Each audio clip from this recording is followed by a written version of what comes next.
Hello, everybody. Take my sip of water. Hey guys, how's it going today? Hey Mish, hey Charlene, hey Dorothy, hey Lori. Oh, no worries. I hope your migraine feels better, Lori. This will, as usual, be posted so you can always watch it later. A lot of people are asking that today. Okay, guys, yeah, if anyone's here asking if this will be posted later, let's turn that down. It will! All of these will, and all of them have been. So some of you may have noticed, I think it was this week, maybe last week, I moved everything to YouTube. Everything. Oh, am I muted? Wait a sec. No, I'm not, right? Okay. Jeez. Everything's been moved to YouTube, guys. So if you're looking for this, this painting, if you're looking for any others that I've done on this page, they are all on my YouTube page. I have linked that in the About section of the page. I have made a post about it recently. Maybe I'll post a little more about it though, just so everybody's aware. So none of this will be on Facebook anymore. In terms of the replay video, you can go to YouTube for that. So Lori, Tina, anyone else, you can look there for future. No worries. Hey Ashley, nice to see you. Oh my gosh, is everyone here today? Stephanie, Alyssa, Shay, let me know, let me know. And Cheryl, yep, just answered that. And then Stephanie, perfect. Yeah, you can check on it later, no worries. If you want to have a little silent watch as you're taking care of the baby, totally fine. Welcome, Allie. Hasida, welcome. Hey, Sharon, nice to see ya. Excellent. Hey, Marie. I'm glad you like it, Charlene. Charlene, is this your favorite one? I'm curious. I know you've been to all, if not most, of these painting streams so far, so let me know what you think of this one. I feel like, from what I read, I think a lot of people were saying this was probably their favorite one. They were very excited about it, so please let me know. I'm curious. Hey, Wendy. Hey, Martin. Hey, oh, you can't hear me. Thank you, Dorothy. I was about to say, you can't hear me. Oh no, I've been talking on mute the whole time. Not yet. Not this time. I'm sure it'll happen one time, though. Hi, Harvey. Mom and I. Hello to you and Mom. Thank you, Mish. Oh man, that was scary. Oh man. Steph, I am not, to answer that question. Harvey. Oh, hey. Okay, Early Rose. Okay, gotcha. I'll try to remember when I see Harvey. I'll try to remember to switch that out. Hey, Rochelle. Hey, Carol. Thank you, Mish. I spent a long time on it. I was having a lot of fun playing around on Procreate, which is an app, I guess, on my iPad, which I found and heard a lot about. A lot of people who do digital art use it. And I looked up some YouTube videos on how to animate. And I probably, you know, did it the hardest way possible, just doing it frame by frame by frame and literally redrawing everything. Is my eye okay? Oh dear. Don't worry about that. I'll try not to. But yeah, that's how I did it, and it took a few hours, but it was a lot of fun, honestly, and I want to do more of that. So yeah, that was just a lot of fun to be playing around, and it just happened to work for this page. So, oh boy. Try not to worry about it. I'm glad you love it, Carol. And I'm glad you're excited, Charlene. You're very excited about this one, I can tell. Hello, Sharon. Welcome. Yes, welcome back. Well, I'm glad to hear everybody likes it. I'll kind of keep that in mind. Is it kind of the nature theme that everybody likes? Is it the rainbow? I know that was where my inspiration came from, something kind of like rainbow, and then I kind of went from there. I just kind of stuck to nature and wanted to put the rainbow in nature somehow. So I think, yeah, I'll use that as further inspiration later. And yeah, maybe do some more rainbow type, nature type paintings. Guess what? The reactions aren't working. That's why I'm navigating over to my phone right now. I'm going to see if I can get those up and running so I can see some thumbs ups and things like that. Maybe I'll try on this computer instead. Facebook's changing things on me again. It happens all the time. They just can't decide what they want to do. If you wouldn't mind, try throwing a few little thumbs, a few little hearts. Let's just see how that goes. Let's see. Yeah, I see them on the other computer, so that's totally fine. Excellent, thank you. I'm glad you're looking forward to it. Melanie, Barb, and the waterfall. Okay. I remember writing that theme down when you guys were suggesting all the themes, so there you go. You got it. Okay, Mish, yeah, I hear ya. Cool. All right, I'll keep it in mind, guys. I've been painting a lot, so we'll see.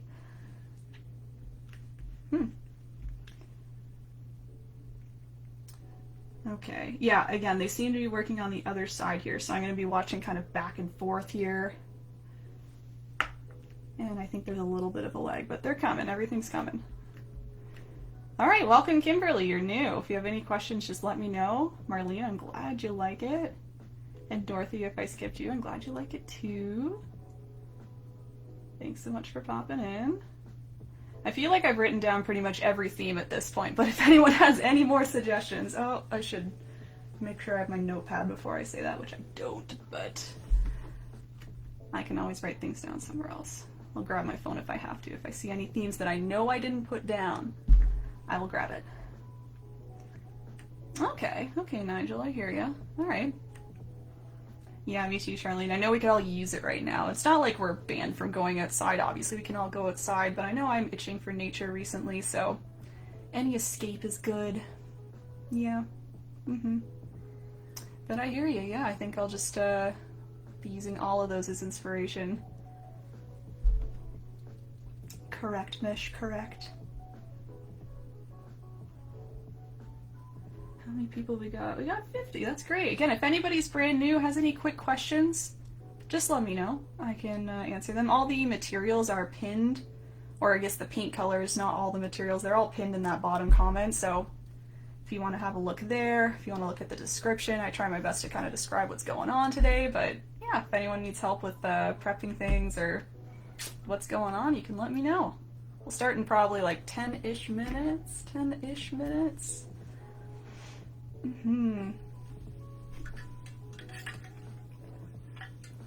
You guys, I've been working on a toast. Some people were saying last time they wanted something to toast to. Been working on it. I don't know if I'm ready to whip it out yet, but we'll see. We'll see how I'm feeling in like 10 minutes. Maybe I'll read it over again and see. Lots of rhyming and stuff. We'll see. Alright, welcome Kelly. First time. Cool! Again, if you have any questions, Kelly, just let me know, but otherwise, welcome to you and your daughter. I'm glad you're excited, Darlene. Me too, Mish, me too. Yep, all good. And Carol. Nice, Carol. Oh man, that'd be so nice. I think I'm gonna visit my parents soon and they happen to have a pool. I don't know if it's open though, I should ask them. I'm not a big pool person though, honestly. I'd rather swim in a lake if I'm gonna go swimming. Shalini, nice to see ya. Thanks for popping in. Is it, Mish? Rejoice, rejoice, rejoice. Maybe I'll pop in there, just kidding. I'm pretty good on art supplies, so. Glad it's open though, that's a huge win. Again, I know they were offering shipping, but I heard the shipping was taking quite a while, so I'm glad that they're open. I'm assuming with proper social distancing measures, so awesome, that's so good to hear. I will be going to Bradford Greenhouses, by the way, Mish. I've decided that I'm going to do that when I'm visiting Barrie, just because I love that place. Definitely going to go there. No worries, Kimberly. Yeah, all the materials are actually in the description. We have the 5 paint colors. We got red, yellow, phthalo blue, white, and black. I'm using a 16x20 canvas. You can use whatever you want. And some brushes. I have a couple brushes that I use, a nice large flat, medium round, small round. Yeah, pretty basic stuff. And if you have like different things, you can change it up for sure. You can change up the painting, you can change up what brushes you're using. A lot of that is very personal preference stuff, so there you go. Carrie, thanks for coming. Chantel, thank you. Thanks, Tori. We were just talking about the painting.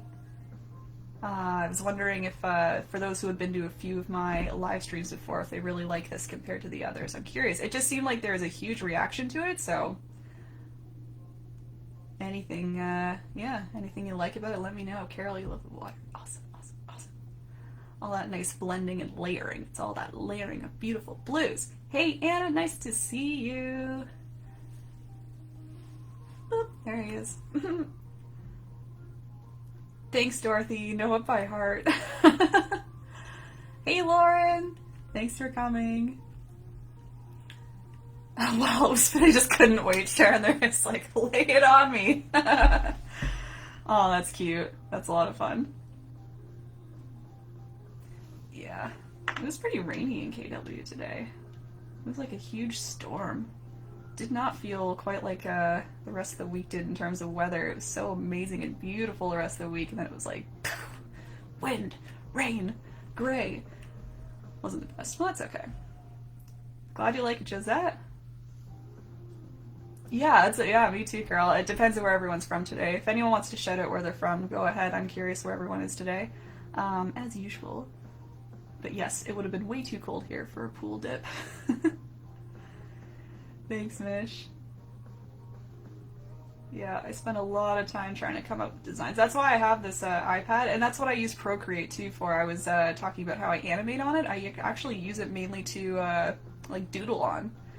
So I'm not constantly using paper or canvas and paint to doodle and to, you know, create designs. I'm actually using Procreate. I find that very helpful for me.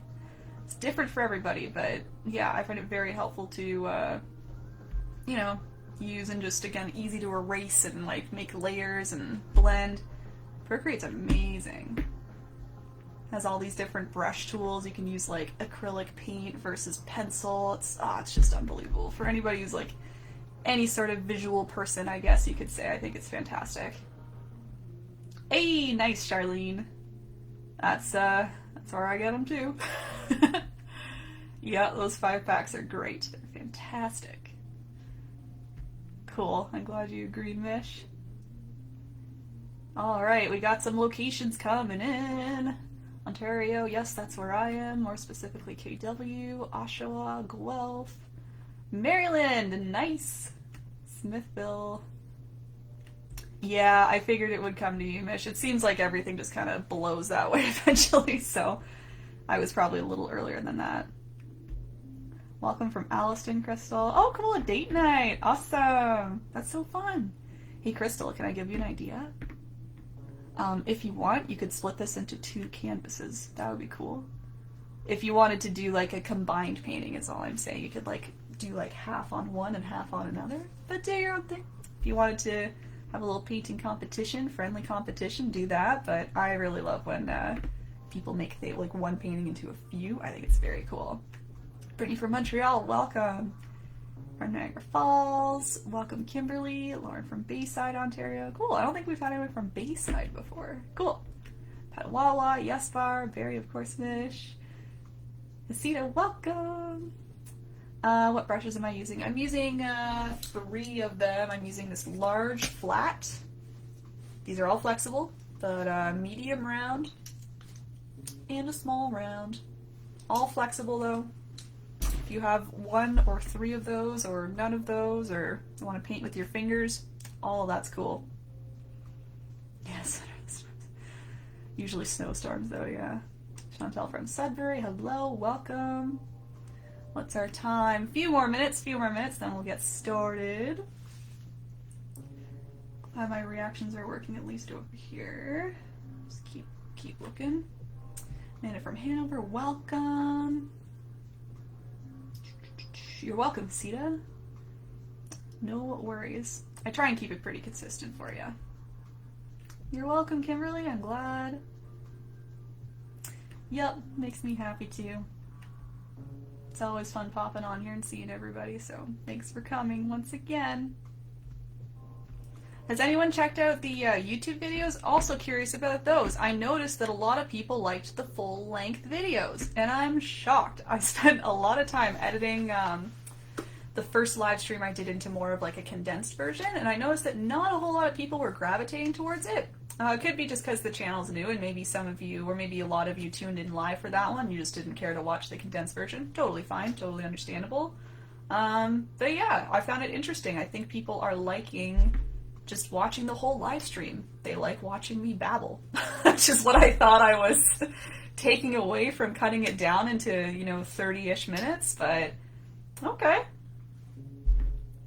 Angela, that's on the YouTube page. You can check out the YouTube page. It's in its full version, so you can watch the whole, like, roughly 3 hours and then kind of take your time, pause if you need to. Yeah. So go there. Liz is repping Guelph. Liz, you are repping Guelph. What I was trying to say. TJ from Sterling, welcome. Awesome, welcome to you and Addison, Tanya. Cool, yeah, Chantel, just let me know what you think of them. I'm glad you like it, Charlene. Oh, you didn't? Okay, Liz. Yeah, I'll try and make that a little more obvious, maybe on the page or something. That's true, Anna, that's true. Yeah, that's very true. It's like real time. You can actually like dry and things like that without pausing. Very true. It's a good point. Okay. Yep. Maybe I'll do both for a little bit. I'll keep seeing what people like. I just want to be able to do what everybody wants here, so. I mean, I won't complain if it means I don't have to edit 8 hours, for a video, so. That's roughly how long it took, was 8 hours.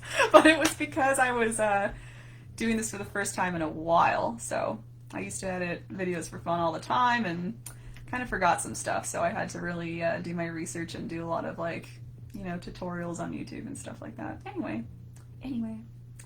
What is it, Angela? You can just search erinbunpaints on YouTube. I don't think I have the nice URL. I don't have like youtube.com/erinbunpaints. Let's see if I can find it real quick and I'll link it for you. I'll pin it in a comment, and then that way you can all go to it, because I know some of you are asking as well to watch this later. Yeah, there you go. A lot of you are, for sure. Okay, interesting, Mish. Yeah, keep those opinions. Again, I just want to do what everybody wants here, so I'm down for all the opinions. Okay, I found it. Here we go. Bum, bum, bum. Let's see. Yeah, the Galaxy Girl's like crazy compared to the condensed version of the Palm, and it could have just been because that was a newer one. I don't know. Experimentation. There's my channel. I'm gonna wait for it to pop up, then I'll pin it. Bing, there we go. Check that out for those asking. For anyone who just joined, if you're asking about this video staying on later, I see we're 8:01. I'm just gonna address this, then we can go right ahead.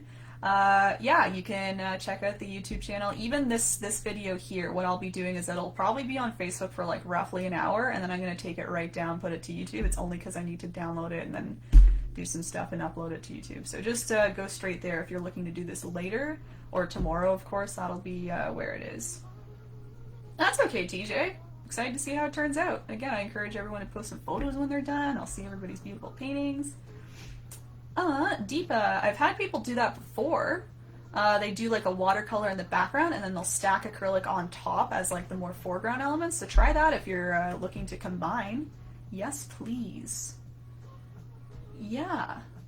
And I mean, acrylics can be watered down too, Deepa, so if you'd rather do that, if you'd rather decide to use kind of like watered down, more liquefied paints the whole time, you can just liquefy a few of your acrylics too if you like some of your watercolors, and maybe that way you can have a similar medium the whole time, rather than working with the thin and then the thick kind of back and forth. Hello, Karen! Angela, the YouTube is pinned on the bottom now. You're welcome, Alexandra. Thanks for coming again. Yeah, subscribe, whatever you want, even if you want to just keep checking in, whatever you like. Yeah, Chantel's Galaxy Girl is there. Galaxy Girl. Did you notice I named my paintings? I took all of your suggestions. I'm so bad at naming them. I haven't named this one. Let's name it.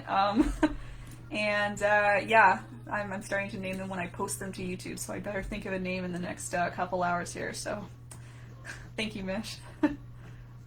Yeah, Charlene, I know I put beach down. I'll remember the hammock.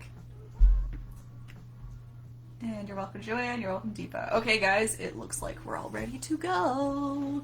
And we're at 8:03, so welcome to my painting live stream. I'm Erin of erinbunpaints. If you couldn't tell by the page name, there it is. Welcome.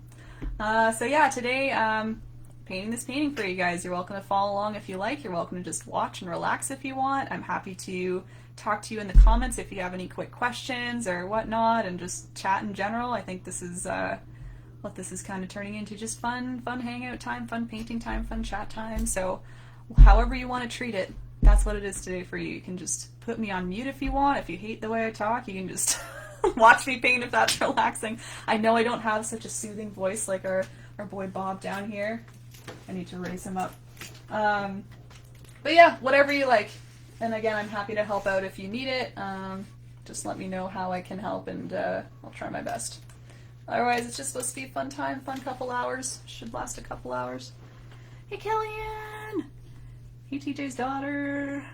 Everyone's throwing some beautiful title ideas in the chat there. Excellent. I'm gonna have a look. A lot of Rainbow Falls, a lot of Serene, Mystic Falls. Cool. Lauren, maybe try on a different device, or just shut this down, bring it back up. I won't be going anywhere for a few hours. Cool. All right, I'll keep reading those title ideas. I'll keep explaining how this is working, though. I keep getting distracted. So yeah, this will last probably about 2 hours, maybe an hour and a half. I don't know. We're just going to see how it goes. I just like to see what everybody else likes and go at your own pace. So yeah, we'll just see how it is. In terms of the materials, in case anyone was wondering, that is all in the description above. I also pinned a comment for all of the paint colors. Today we have white, black, red, yellow, phthalo blue. And then otherwise I have a cup of paint water, I have a towel, I have my 3 brushes. Let's not forget the cute little trio here. We've got a large flat brush, medium round brush, small round brush. There you go. So if you have any combo of those, doesn't need to be the exact same. Oh, thanks, Mish.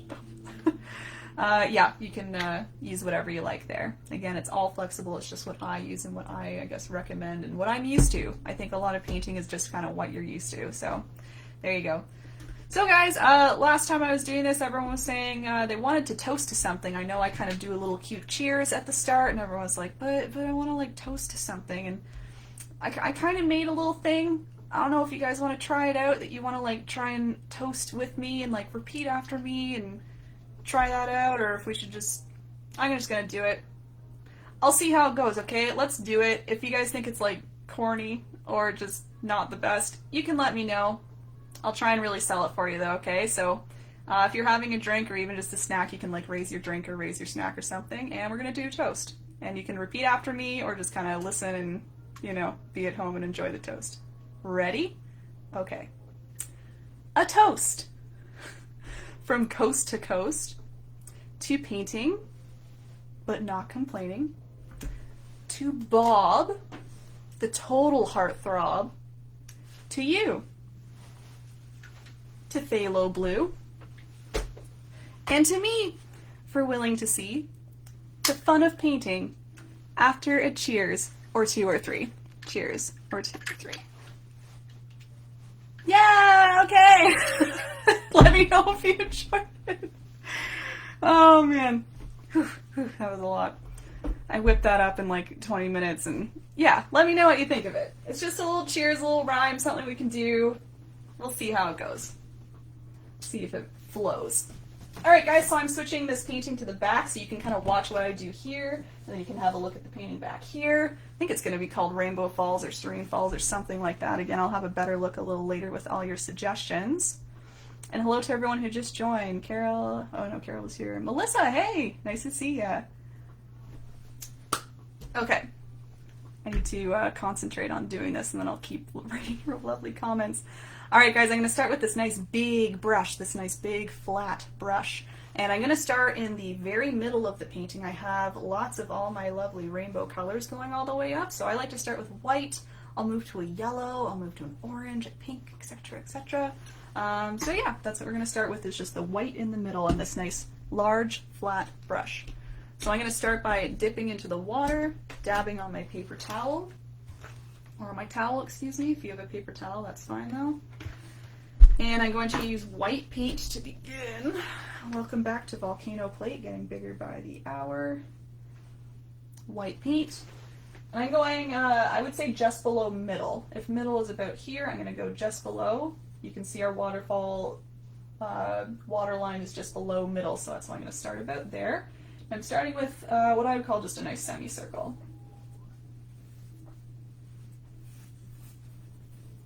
And I'm just filling it in with white. Ooh, that is off center. Oh my goodness. Let's move it over here. It's hard painting from the side if you've never done it before. Nothing is centered very well when you're painting and looking from the side. Anyway, I'll try and make this hit the light here. There it is, just a little semicircle, nothing crazy, and just white paint. Nice big brush. Hey Catherine, I've been working hard on that. I think I'm almost done. I don't want to show a preview. I was going to say I could show a preview. I don't even think it's beside me. I'm trying to look in my pile there. But yeah, I'm working on it, and I'm liking what I'm doing. I just want to change up like one or two things. But yeah, I've heard all of your lovely suggestions, lots of fishing ideas, kind of like on the lake and stuff. All of that's in there. So yeah, I expect that'll be posted closer to Father's Day, so you can watch out for that. Hey Chloe, shout out. Thanks Kellyanne. Awesome, I'm so glad, Angela. Yeah, I think Rainbow Falls is gonna live. Or win. I was reading your comments as I was talking, and then I said live rather than win. I'm glad you guys liked it. I was a little nervous. Honestly, I felt like it was a tiny bit corny, but I like that. I like shouting out Bob anyway, because he is such a heartthrob, right? So, all right, how's that white doing? For those who are new here, guys, you can do the little thumbs up reaction. That helps me know. I just did it myself. Yeah, it helps me know when you're ready to move on, but I know that was a pretty quick step, so I'm just going to assume you're all good, but you can use that thumbs up from now on to let me know when you're ready for the next step. All right, so next step, we're just going to do some yellow. We're just going to grab that same brush. You don't even need to wash it if you don't want to, because we're going to be using yellow and then blending it into the white. So I'm grabbing my yellow, going like this. So just like a rainbow, I'm kind of arching over top. There we go. So I'm going to start with that, and then I'll teach you how to blend it. So I'll give you a quick minute to throw on that yellow. Oh, of course you would, Jose, for shouting them out. Thanks, Tamara. I'm so glad. Oh, that's really nice. It's nice to hear. Yeah, Anna, I just love my my rhymes and puns. Maybe I used rhymezone.com though. I'm gonna delete that one from my search history. I can't be exposed like that. Oh, guys, I'm glad you liked that. Cheers for everybody, yeah. Awesome. Yeah, Catherine, look out. I think he'll like this painting then. Okay. All right, so we've got our yellow on, so we can blend that into the white. So I'm just going to be wiping off my brush. You could wash it off if you prefer, but I just give it a quick little wipe. And I'm going to be brushing my brush, stroking my brush in between the yellow and white to help blend it in. So you can see the white might shrink up a little bit. That's okay, because it's turning a nice light yellow instead. It's just kind of helping that yellow blend in a little bit. And just stroking back and forth, so it helps combine those two areas. And if you find the white shrunk up too much, maybe it completely disappeared, just grab a little extra white on your brush. You can use that in between to help blend those two areas while also keeping your white a little more prominent. Mine actually closed up a lot, but you can see as long as it's going from a nice light glow to yellow, that's kind of what I was going for, kind of a nice glow right on top of the waterfall. So there you go. He really is awesome, Angela. He really is. He truly is the best. Play the best. Okay, I'll be watching for those thumbs to see when you're ready. Wondering if they're even working anymore on this other one.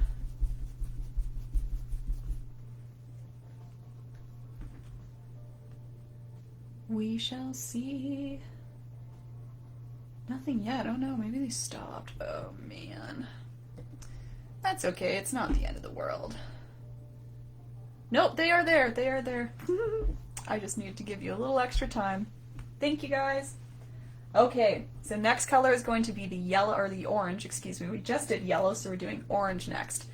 So we're going to be using that nice large flat brush again. I would wash it off at this point, even though we're kind of mixing a similar color again. It's good to sometimes just wash off, just to start fresh. And I'm going to be grabbing some red and mixing it into some yellow to make a nice bright orange. So I'm just adding that to my volcano, the true lava color, red. And to mix a nice orange, we're going to be mixing red and yellow. If I didn't say that already, I already forget if I said it. Red and yellow. And for this, I did throw a little bit of white in there because I was going for more of like a nice light orange to start. Just a little bit, nothing too crazy. I think I'll throw a little more yellow. Yeah. I was actually aiming for more of a pastel look for this, and just the more I added, the more I wanted it brighter and brighter, actually.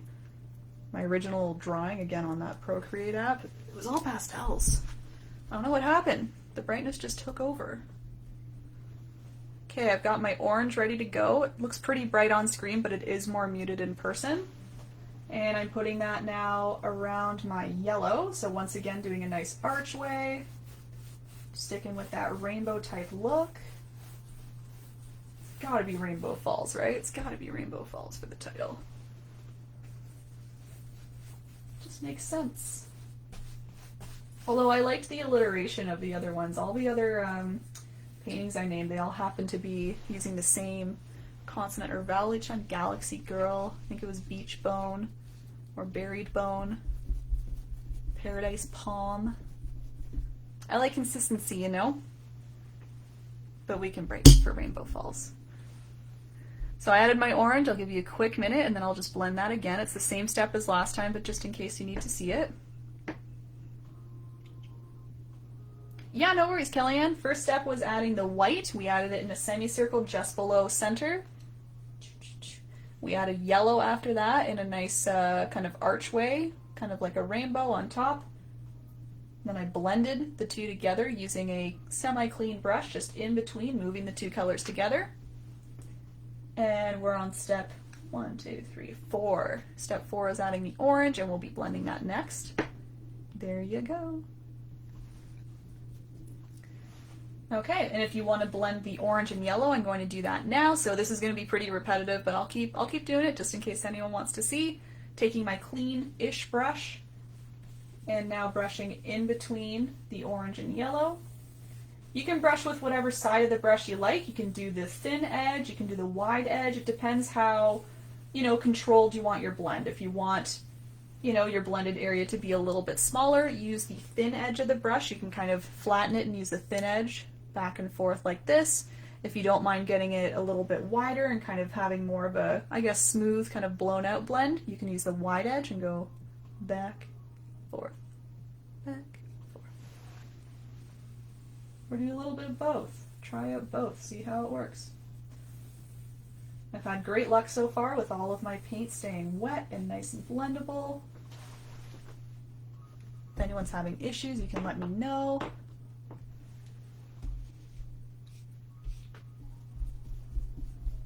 Give it a quick minute, wait for a few thumbs. I think I'll just kind of keep rolling along here just because they are very similar steps. I'll give a minute or two in between, but yeah. Otherwise, keep throwing those thumbs just to let me know. Or tell me to slow down, tell me whatever. All up to you. Just want to do what you guys want.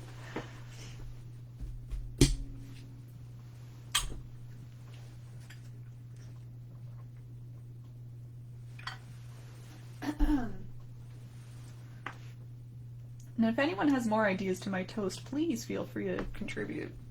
That'd be fun to kind of put in a few suggestions from anyone chatting here. So let me know if you have any fun rhymes you want to maybe toast to. It'd be kind of fun. We could start to make one together. I could maybe swap out one of my lines for something.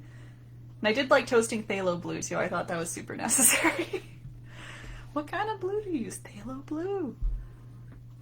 Okay, I've seen some thumbs. Let's keep going here. We've got our pink next. Again, I was aiming for more of a pastel. It turned a little more of a hot pink as I was making this. That's just what happens sometimes. So we can make a nice hot pink by using, again, this large flat brush. I'm mixing red and white together, creating a nice hot pink. I'll show ya. Might as well show ya. Anything nice and bright like that. And just as usual, I'm doing a nice band or a nice archway of pink. In terms of where I am, let's think about that a little bit. So I'm starting to work my way up the edge. You can see I've kind of hit the edge at this point. So if you're hitting the edge, totally fine. If maybe you have a little more space until you hit the edge, I would say that's totally fine too, of course. Again, this is your painting. You should really do whatever you want with it. It doesn't need to be the exact same. It's more important that you like it. So again, going right up close to the orange. I'm going to make that a little bigger. It looks like the band of pink on mine is a little bit taller. And pink is a pretty color, so I'm going to add more of it.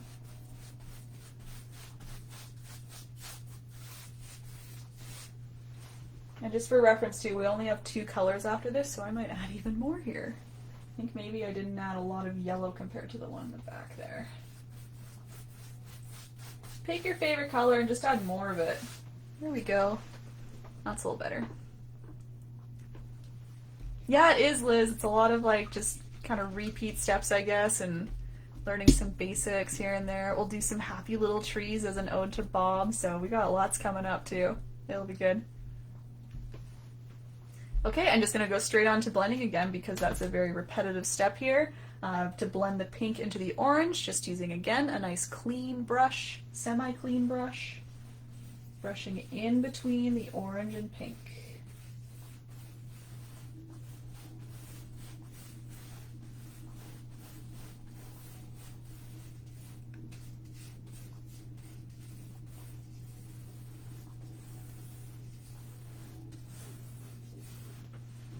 So again, just sweeping your brush in between a few times. Your brush picks up a little bit of each color because they should still both be a little bit wet on the canvas. If you are ever in a scenario where something isn't blending, it's usually because the one of the paint colors is dry, or maybe both are, but usually it's just the first one you laid down. So you can always just grab a little more of that color if you need to, and that'll help really freshly blend them together. Once again, I'll give another minute or two. We've got 2 more colors in the kind of rainbow sky area. And we're going to go right into the landscaping and do some landscaping work.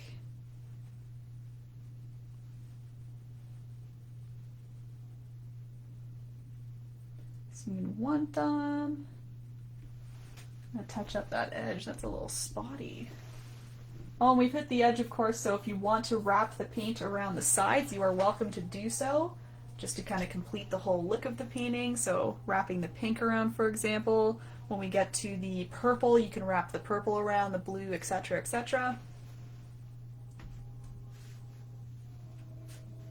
That's good there.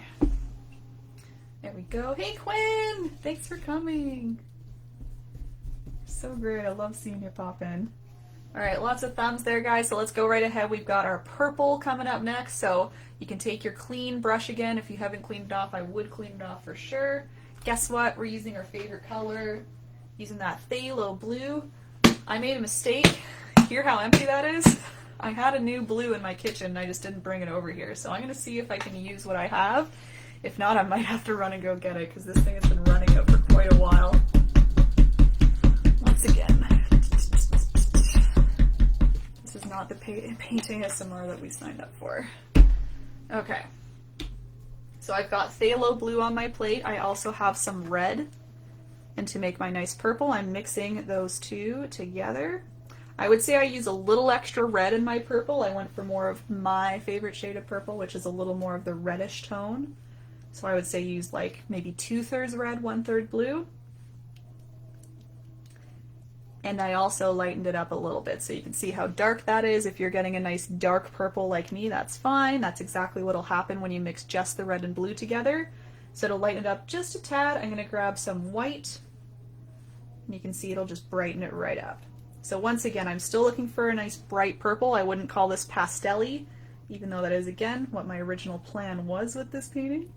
Just turn into something else. There you go. More like that. So you can see like the purple kind of pulls through a little bit more, brightens it up a little bit, but still wouldn't call it like a light purple or anything. Still pretty dark. All right, same deal. We're just going to put that above the pink. Nice archway again.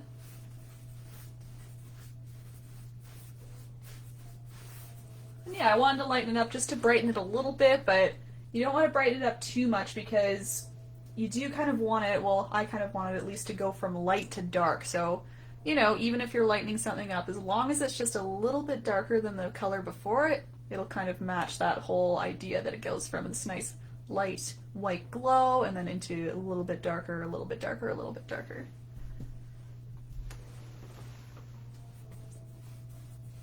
Nice big archway all the way around. There we go. Just smoothing that out.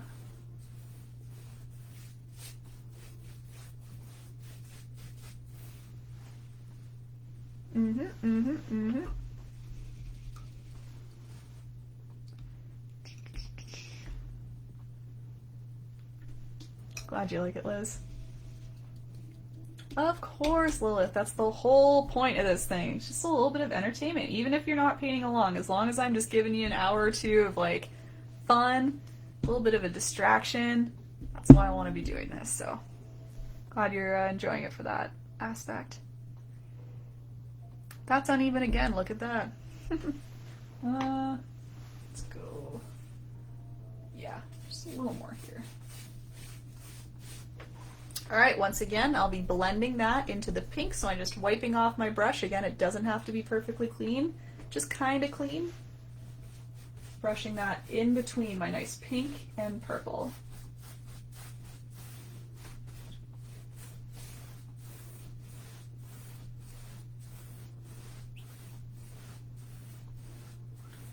maybe I'll point out something too here. If you see this ever happening where it gets a little lighter, it's not really blending, it just looks like you can kind of see the canvas through it. It's getting a little lighter, like you're making a separate band almost in between. That's actually because of water. Sometimes I find I'm not tapping my brush off enough and maybe some water is getting stuck right at the base here.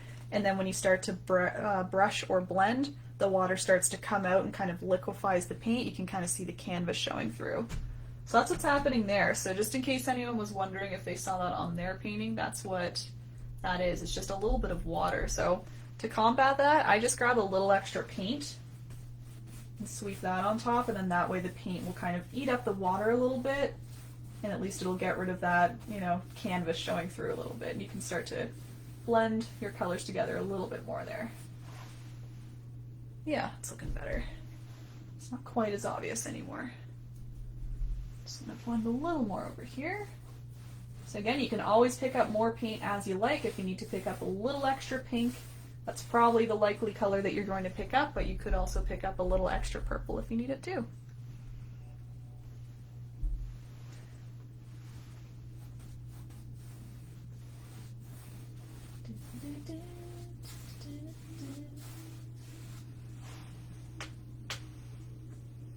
Alright, it's looking pretty close. Yeah, pretty close to the layout there. Alright. Once again, I'll give a quick little minute or two for a couple thumbs. I think we're all on the same page in terms of pace though at this point. Again, a lot of repetitive steps here. We'll just, maybe we'll take a couple extra minutes just after we do the blue to make sure everybody's all caught up today. So, just to be sure. Wonder if anyone's going to change it up today too, change up the painting. Because there's lots of opportunity to add things to this. I mean, that's kind of why I left it a little more blank. The whole sky is blank, except for the two little birds that I added. You could fill some clouds in there. You could do more little woodland creatures. Oh, Wendy. Let me know how it's looking. Is it looking a little gray toned? I've been finding that people who say that, it ends up being their paint shade. They might not be using like a phthalo blue or just maybe a bright blue of some kind. Might be the red. You might not be using quite a nice bright red. Because it'll technically be purple still if you're mixing red and blue, but it depends on the tone and kind of the temperature of the color. It can be a warm red or a cooler red. And I find that changes the purple a lot, so. 2 blue. Try just throwing a bunch more red in there. I do find that my favorite purples are created when I add a little extra red, so I go like 2/3 red, 1/3 blue. So maybe try that if you think it's looking like a little too blue and maybe like dim because of it. And sometimes that does result in more of a gray toned purple, so red all the way. Yeah, I'm into those kind of maroon tones and reddish purples. A. That might be it, yeah. Let me have a quick look. It could be very, yeah, it could be. I think that's kind of like the salmon red. I could be wrong. There was a few people saying the red was kind of like salmon color when they added white to it. That might be it. If you're curious about the red I used, just for comparison, that one. It's called Bright Red through the Start Academic Acrylic. But yeah, speak to somebody at Curry's, Michael's, your local art store. I'm sure they'll be able to point you in the right direction. I would call this more of like a cool toned red though, a nice bright red. There you go. As Wendy's, you mean Mish? Yeah, it could be the reds, it could be the blues. I think either would do it. They're both kind of tricky colors, tricky tones. Okay, I did see a few thumbs, so I'm just gonna add that last color. We can keep chatting about my limited knowledge of these things. And yeah, I'm gonna add some blue. So once again, the blue, I use phthalo blue. I'm once again using that large flat brush. I am going to mix the blue with just a little bit of white to lighten it up. It's not horribly light, it's not like a sky blue or anything. I would just call this more of a bright blue. Again, we want this to be kind of a little bit darker than our purple, so if you made a super dark purple, you might want to just stick with the plain blue from your bottle or tube. If you lighten it up, you can definitely lighten up your blue a little bit. Yeah, I think it's the blues and reds, Mish. I think. That's what I've discovered with quite a few people lately, so it can make a big difference. So once again, adding that blue on top of the purple, and this is going right to the top, so again, this is our final color. Oh, it is the red, okay. I guess I was lucky with the red I continue to stick with, I don't know.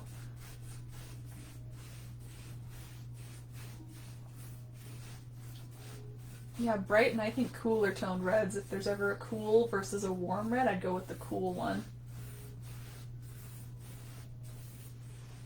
Okay, and once again, I just blended that into the purple by wiping back and forth. You saw me doing those nice archways, those nice curved strokes, continuing just to brush in between the purple and blue.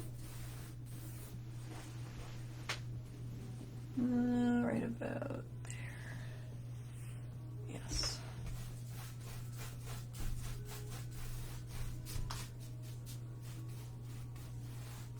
I might add a little more purple to mine, just to even out this side.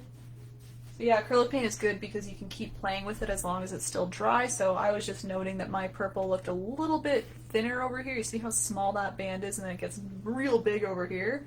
So I just wanted to match it a little bit, so I'm just grabbing a little more purple. Gonna grab a little more first. Come on over, come on. Alright, and I'm just going to put that right on top of what I have. It won't turn out to be the perfect purple, but it'll blend with the blue and at least make the purple section a little bit bigger. See how it just grew it a little bit more? It's a little more even with that side now. So you can do the same if you ever need to just stack on a little more color. Just do a little bit at a time, blend it right in. Now it's a little more even. There we go. Cool. Yeah, no worries, Wendy. If you're not a fan of the purple that's being made, yeah, you can skip it. You could even just bring the pink up more if you want. You can kind of go back even if you wish and like make the yellows, the oranges a little bigger.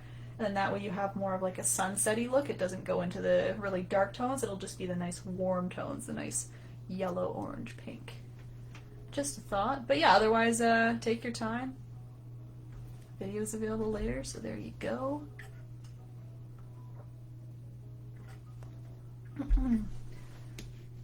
Alright, so I will just give an extra minute or two for sure, just to make sure everybody's all good and caught up here. I think this painting's going to go, yeah, a little quicker than usual. Usually we're right around 2 hours or a little bit more. I think we're going to be a little early.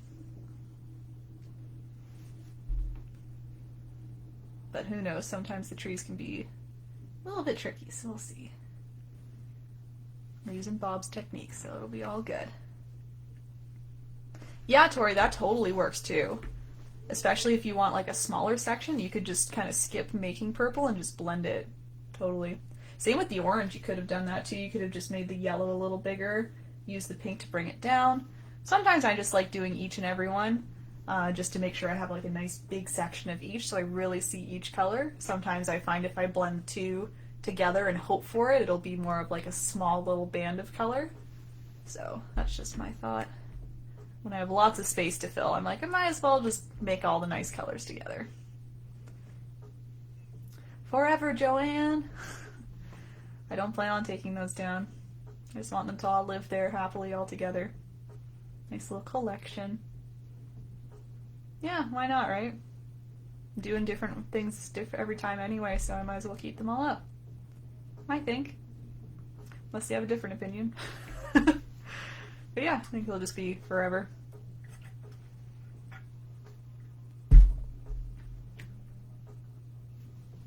Okay. One little floating thumb. Oh, there you go. Yeah, that's true, Tori, too. It will save you paint, definitely, if you're, rather than mixing each and every one on your plate. Totally fair. Aw, Kellyanne, that's a nice shout out. Who, me? I'm just kidding. But yeah, totally, Tori, and I can relate again. I have that very limited phthalo blue bottle beside me, so yeah, there's quite a bit of phthalo blue coming up. We'll see how I do. You'll hear more banging, that's for sure. I'll be tapping that thing out as much as possible to get as much out as I can. Here's a few thumbs. Cool. Oh, some little hearts. That's nice. Yeah, Tori. Are you having trouble? Mostly online is where I'm hearing success. Curry's art store online, Michael's online does ship as well. And I keep shouting at Michael's because of that fantastic curbside pickup. They really nailed that so quickly. So great. You order online, you pay online, you show up. I believe you call them, they just bring all the stuff out to your trunk, or they leave it on the curb quite literally for you, so it's all good. Yeah, no worries, Joanne, that's totally fine. That's nice too, you can just enjoy your coffee and hang out for a bit. Mish, they're not like blending together? Try out re-adding maybe a little bit of purple, just because that was the first color you added and it might be a little bit dry at this point. Try just a little bit.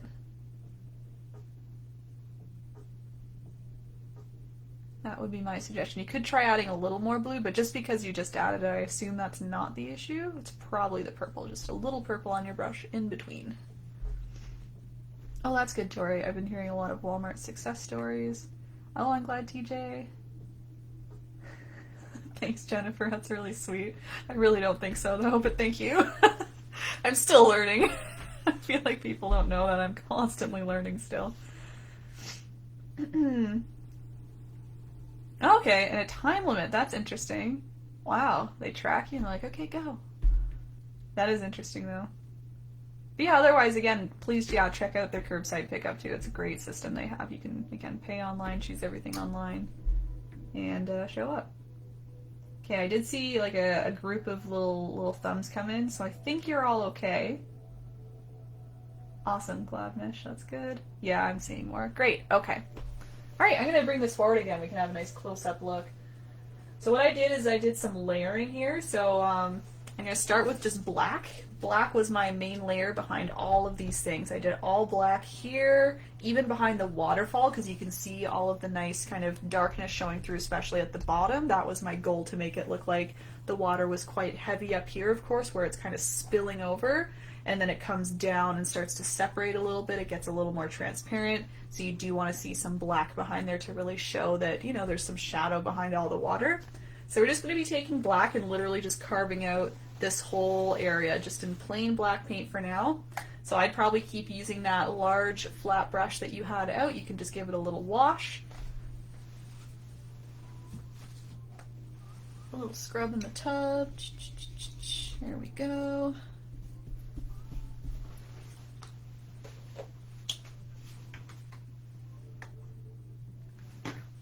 There we go, there we go.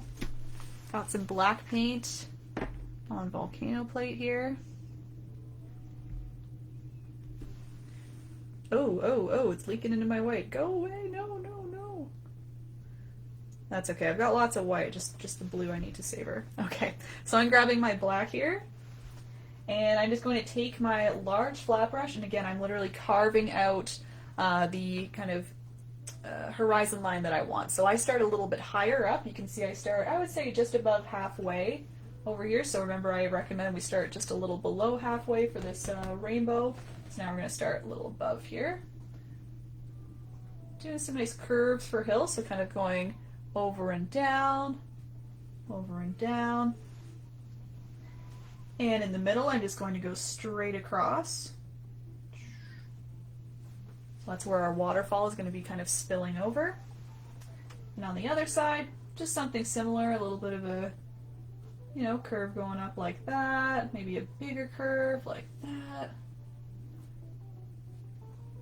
I'd say I kept those guys pretty even, but I'll try and offset this one maybe a little bit. So you can see we have a nice, any lowered middle area, because that's where the waterfall is, right? You want a nice low area where all the water is, again, kind of like spilling over. If we have any hills that are lower down, it's going to mean that the water should be over there. So we want to make sure the middle is the lowest part of that horizon line. Just going to even it out a little bit more, I think. I think I'll close mine in maybe just a tad more as well. These are getting bigger and bigger, huh?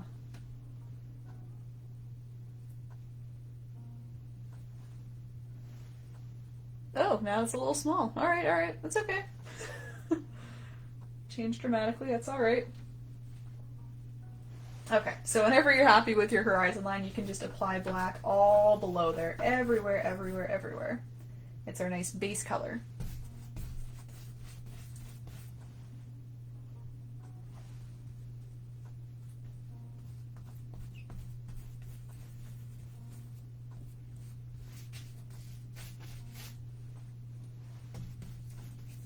And the only thing that I'm recommending at this point, you don't need to worry about which way you're brushing, but just try your best not to leave behind too much paint. You don't want to leave any big blobs or ridges of paint. So even if you want to be nice and messy for now, just really slop it on crazy or do any fun designs in the meantime and then cover it up. You can do whatever you want, as long as whenever you're done, you're just kind of smoothing it all out. So you could go on top of the black and just kind of really smooth it out by going back and forth with your brush, trying to get your brush to pick up any big blobs or remove any ridges. Gonna need a little more black paint. I have purchased clothing from there, Charlene. Are you asking about art supplies though? Wait, I'm thinking in the wrong place. I've been there though. I've been there. My friends and I used to go there just for fun and check out all the cool things there. They have lots of fabrics there, lots of like crafty items, right? I think that's the one. But if you're asking about art supplies, let me know. I'm curious what they might have there. Oh, it's runny mesh. Oh, I see. Yeah, that might be affecting it for sure.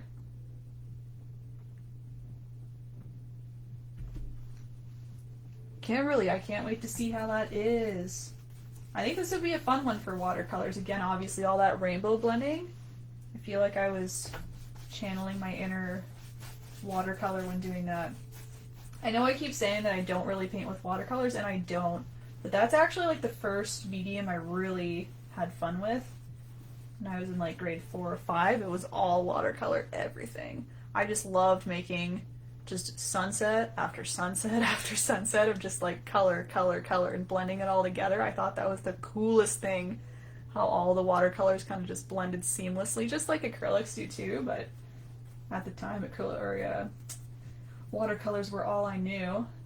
I feel like I was kind of channeling that when I was doing this, because this is exactly what I would do. I'd do these archways or just back and forth with my brush and just let each color go into each other. Always sticking with like the pinks and oranges and the purples. Yeah. So anyway, point is, I'm sure this would be a good watercolor painting. Okay, Charlene. Like paints and stuff, or even canvas? I guess I'd never gone in there with that thought, so maybe I just didn't see them. I was more interested in like the eclectic things in there. There's always a interesting variety of stuff. Cool like DVDs and things like that, you know? Just like, oh, look at that. Can't think of any good examples, but I just remember running around there for like an hour with my friends and looking at all the fun stuff. Okay, I'll give you a little bit of time. I know that was a bigger area to do.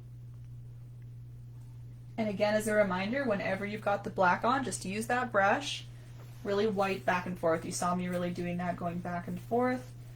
What would be even more helpful actually is if you clean the brush off first, dab on your towel or paper towel, and then that way it's clean. And then that way when you're wiping, it's gonna pick up, again, any like big blobs or extra paint, you know? And it doesn't need to be perfectly straight like this. It's more so just doing long strokes so that it really smooths everything out. So you can really see, hopefully in the light there, how there's no big ridges. You can kind of see my brush strokes, but there's no big blobs or ridges. Again, that's just because we want this to dry for all our nice layers that we're going to be putting on top semi-soon. Ooh, okay, Charlene, maybe I'll go there. That's a little more safe, yeah, and check it out. I've got supplies in the meantime, so I don't need to be going right now, but maybe soon. It'd be fun just to look around there too. I miss thrifting.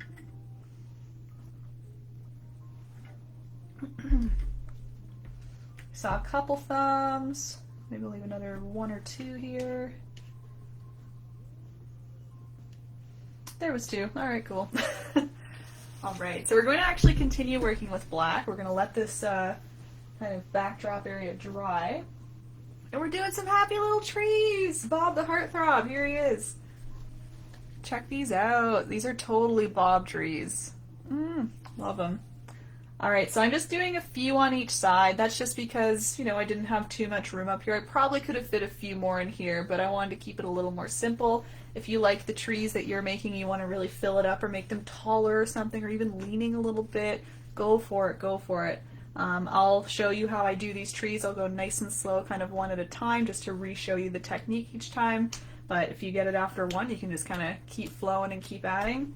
You can see I tried to vary the sizes a little bit. There's no pattern or rhyme or reason to them. I guess I did stick maybe 1 or 2 larger ones on the outside, but you can see I go from small to big again to small, big, bigger, medium, small, whatever, just to kind of, you know, play it up a little bit. It's not going down, down, so yeah, anyway. The brush I'll be using, I like to use this nice medium round brush for this. I know Bob usually uses this beautiful fan brush. Maybe I'll try that out one time. Never really tried a fan brush. But this is kind of like a fan brush when you use it the way I'm going to teach you, because it is round like this. It does, you know, come to a tip, but when you kind of flatten it out, all the bristles kind of round up like that, and a fan brush would go like all the way around. But this, you know, you can get kind of there. See that? It's a nice little arch. So that's kind of the goal. That's why I like to use it. It's similar to Bob's brush that he uses, but just a little bit different. Liz, we could if you guys want. Let's do a vote. Do you guys think you want a little bit of a break after this? I could easily fit one in. Again, I think we're going a little quick here for our rough 2-hour timeline. I'll teach the trees. If you guys want to quickly vote on break time or no break time, let me know. In the meantime, I'm just grabbing Mama Bear brush. I'm grabbing some black paint. And you can see once again I wiped my bristles on the edge of my plate, or just on the flat surface there, so that they can all flatten out into this nice rounded shape. See how they're all lined up there? Yeah. Okay. Alright, so what I always start off with is a nice big trunk. So I'll just start on the left hand side just for fun. I'm using the thin edge of the brush. Yep, that nice thin edge. I can go up to like the purple blue section on mine. A nice straight, kind of thin line. It doesn't need to be the thinnest because we will be covering it up anyway. It's just kind of like a little guideline to start.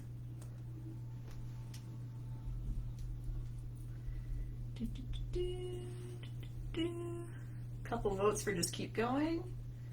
We'll wait for a few more. We have lots of time before we're done the trees, so if we do a break, it would be after the trees, I would think. When you have a trunk on, now what you can do is you can start tapping. So I'm just using the kind of top tip of the brush to start, and I'm going to tap super, super light because on the very top of the tree, there's not a whole lot of branches, right? So we just want to be very careful and very light with these taps. So I'm going like this. You can see the brush is angled kind of at a 45-degree angle compared to the canvas. So rather than like this or like that, 45 down. And I'm going to very lightly tap. Here I go. Right on the top here. So that was just pressing the tip and kind of moving down. And you can see what happens is some mini little branches come off because our brush was nice and curved like that, and the curves kind of come down just like branches would on either side. So I do a few that way. You can see I just tap, tap, tap a few times all the way down. And then I'm going to start tapping maybe a little harder. And they get a little bigger. And then I'm going to tap and move a little left and right as I do it.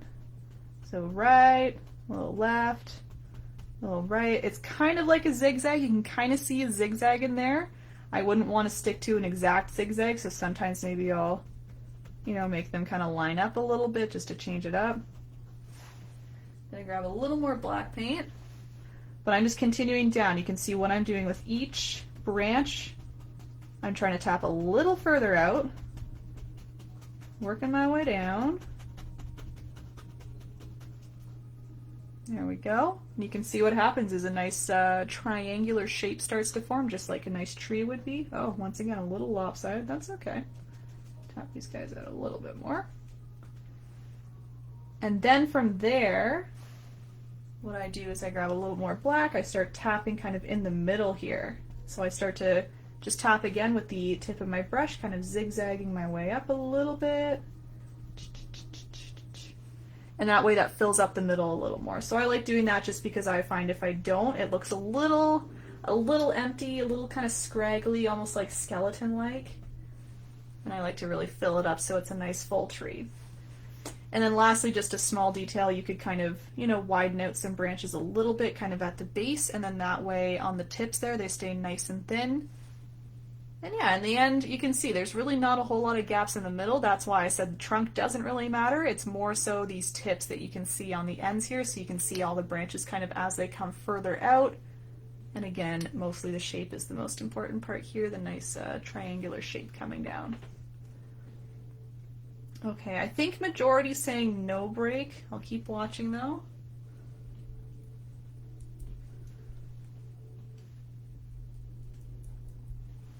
Alright, I'll do another tree if you'd like to see. I'll do more of a medium-sized tree this time. So remember, of course, we're leaving this middle spot blank. So only on the hills is where you want to put trees. So I'm going to move down to my second little bump here. I'm going to do more of a medium-sized tree. So once again, starting with a straight up and down line. Using black paint, I flattened out my brush again. I continue to flatten out each time. It really helps to prep yourself with a nice shaped brush. If you go and if you get a little impatient, I guess, and start to just dip and continue to dab, that's when it starts to get a little bit messy. So just take your time, continue to shape it out, and yeah, you'll be all set. All right, so once again, going on the top here, I'm going to lightly tap the tip here, just to do a couple little branches, tapping a little harder. And then I'm tapping a little left and right as I work my way down. Don't rest your hand or else that will happen. Oops.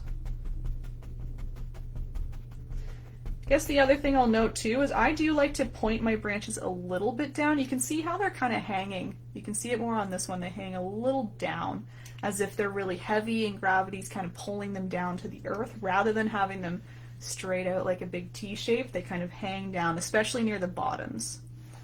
So if you want to kind of keep that in mind as you're tapping left and right, you can kind of move them down on an angle a little bit, move the other way down on an angle. That tree is just a little easier to see that on. I feel like this one's just a little bit smaller. You can't really see the angle as much. But same thing, I'm just now working my way up, kind of filling up the middle a little bit. And yeah, that guy's good too. If things get a little bunchy, I think maybe you got a little bit bunchy. You can always just tap a little extra on the very tips of the branches just to bring them out a little bit more.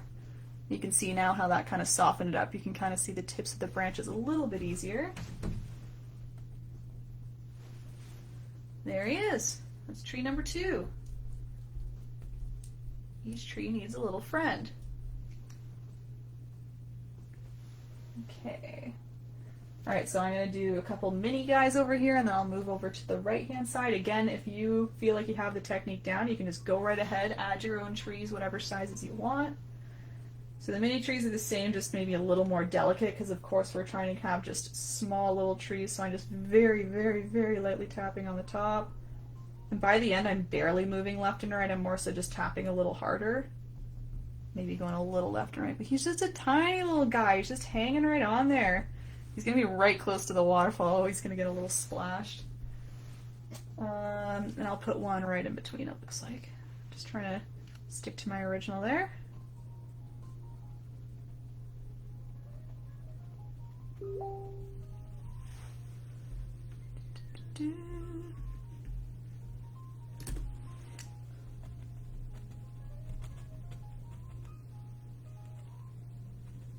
Alright, that guy turned into more of a medium size. That's okay. But he's just kind of sitting in there, taking up a little extra space. Yeah, alright. I know, Angela. I love when he says that. He says it all the time, his happy little trees. I think it's the best. And just that they all need a little friend. I think that's so funny.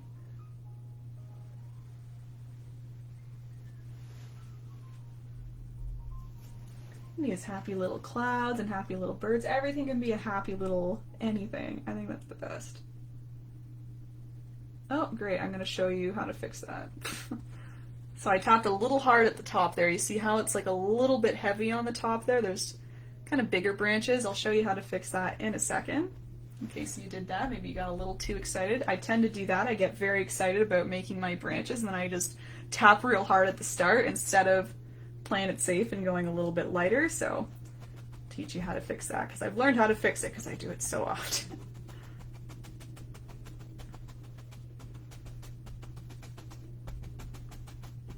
You can get really messy at the bottom here. You can really see how my brush is really moving around as I tap it. I like that for the bottom branches just because they're so big. It really helps kind of fluff them up a little bit.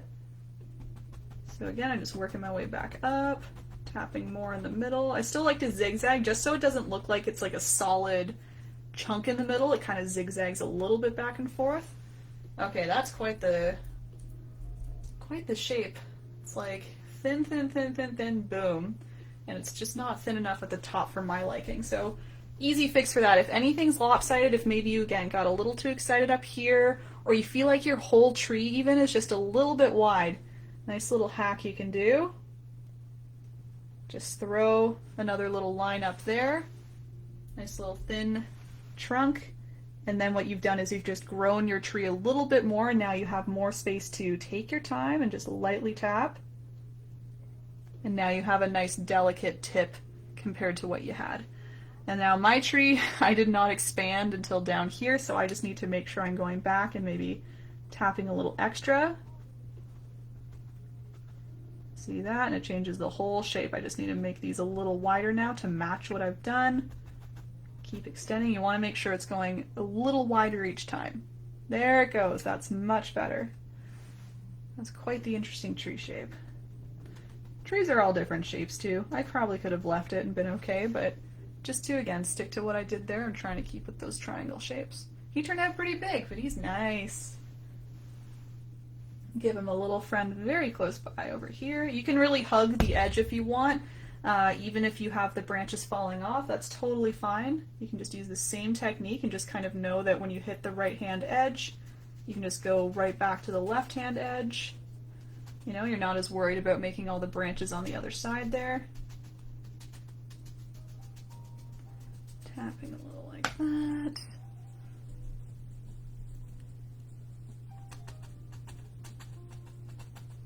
Seeing lots of thumbs already, but I still have a few more trees to do personally, so I'm just going to keep going here. If you're all done, that's cool.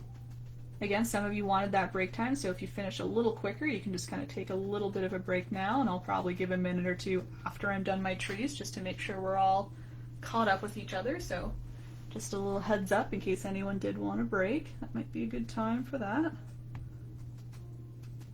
Same thing, I'm going to make this guy a little bit bigger. Just a nice thin little trunk there. There we go. Okay, let's see what else I did over here. I just made made like a medium and a small one, it looks like. So a nice medium guy right around here. And you can do one at a time, or you're welcome to, you know, plan it out and do all the trunks at once. So if you want to do all of your straight lines first and then kind of fill them up one at a time, you certainly can. I usually like to fill them up, or I guess plan them out one at a time, just because I like to fill them up to see how big they get. Because as you just saw, sometimes it gets a little bit bigger here and there, so just to be safe, I kind of work one at a time. There's another. Again, reshaping my brush every time, every time.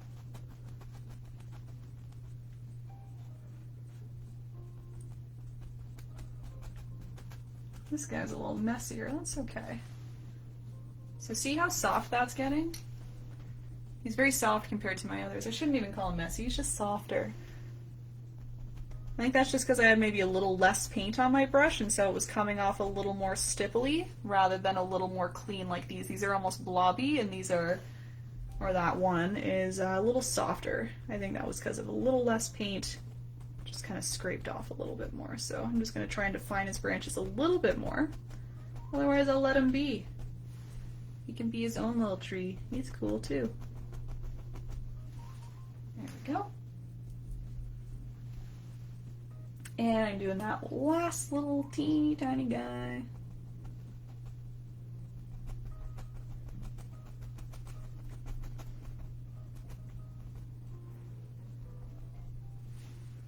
Just a little mini one. There we go. So again, it's up to you. If you want to fit lots on these, I definitely have more room here. I could fit another 1 or 2 or 3. I'm going to cover up that splotch I created. But I'm just going to try my best to stick to what I did. So again, I did about 4 on each side on my original there. They're all a little bit offset in terms of the order. So I'll just give you a little extra time now in case anyone's still working on their happy little trees. Kellyanne's happy with her happy little trees. That's great. They're extra happy. That's fine too. Little tipsy trees.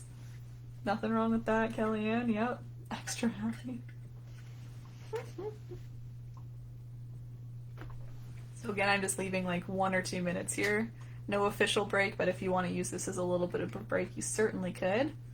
And what we're going to do next is actually highlight our trees. We're still going to give a little time for the black to dry. So if anyone was concerned that their black isn't quite dry, we're still giving it at least a couple of minutes.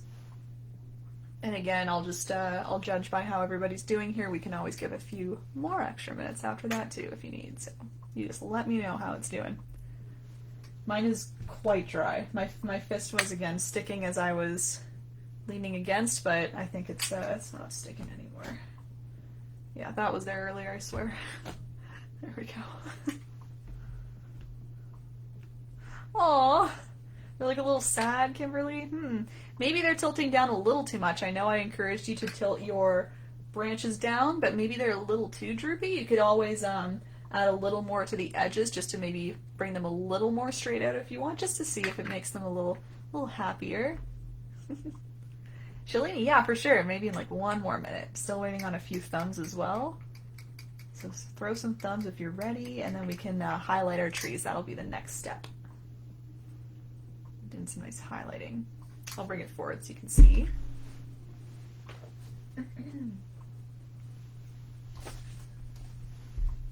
There you go. So you can see that.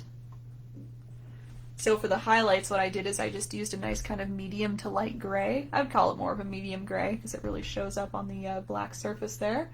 And I tried my best to kind of stick to the inside edge. So our light source is right here. So I wanted to do like the right-hand side, you can see on each of these trees, and then more of the left-hand side on these trees. There's some thumbs. Awesome. There's some more. Great. So yeah, have a good look, and I'll teach you how to do it. It's going to be a very similar technique. Of course, we're still going to be tapping with that same brush, just a little bit different in terms of placement and how much paint we're using. Bring that back. There we go. Alright, so as I said, I'm using the same brush. I'm using that medium round brush. And I would say it's more of a medium gray is what we're mixing. So about half black, half white. You can just kind of mix those two together.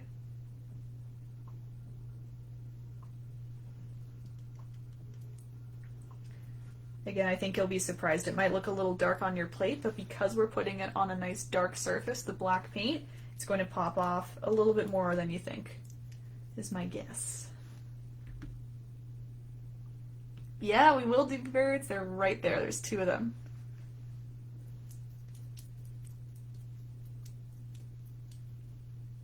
I gotcha, Kimberly. I see. Yeah, I've heard mixed reviews on the dollar store things, dollar store supplies. But I've heard there's different varieties too. Like there's like, you know, a certain pack that's like $1, and then there's a certain pack that's a couple dollars, and apparently it's a big quality difference. So you can always try experimenting with the different kinds and brands, even at the dollar store, for they make a big difference. Okay, so I have my medium gray on that medium round brush. Once again, you can see I wiped it so that I have that kind of arc on the top. I am wiping it off a little bit extra just so there's not a whole lot of paint. I don't want big blobs of paint this time. I want it more to just kind of rest on top of the black. So I gave it a quick little wipe on my towel. Still a fair amount on there, but definitely less than the black paint we were using. Okay, and all you need to do now is, again, I stick to the inside edge, so the inside to the middle here. So the edge closest to the middle, I'm trying my best just to tap on the inside edge, the right hand side. And I'm trying to like mimic what I've already done. So I'm just kind of tapping this gray kind of on top of my branches. That's a little better there. Just very lightly though too, because I don't want to make a whole gray layer. I don't want it to look like it's half black, half gray. So I'm still tapping just lightly so that you can still see black even through on the right hand side. But it's just kind of pulling through lightly, you know? There we go. See that? So it looks like a little more layered, I guess. It looks like the highlights are kind of hitting off the very tops of the branches rather than the whole branch itself. If you don't like having a perfect straight line in the middle, you can always tap just a little bit, you know, moving a little to the left, just to kind of make it a little more natural looking so it doesn't look like it was split immediately in half. But that's the look there. You can try to get that like, yeah, okay. You can see the gray, how it's again lightly on top. You can still see some black pieces pulling through, but for the most part it's covering up. There we go. See that nice and far back there. Nice. All right, so I'm just going to continue that on each tree. Of course, the small trees, they might be a little harder to do because they are so small. So if you want, you could go in with a nice little detail brush and try that. I don't think I did that technically in the original, but I'll just show you anyway because it's probably easier to do it with a nice teeny tiny brush. Same thing though, I'm just tapping the tip of the brush with some medium gray, trying to stick more to that right hand side. See that? Even though it's small, still nice to give him a little highlight moment. Give his little brother a nice highlight moment too. It's the small details I think that make paintings really pop, so don't forget about the little guys there. Okay, going back to my medium-sized brush.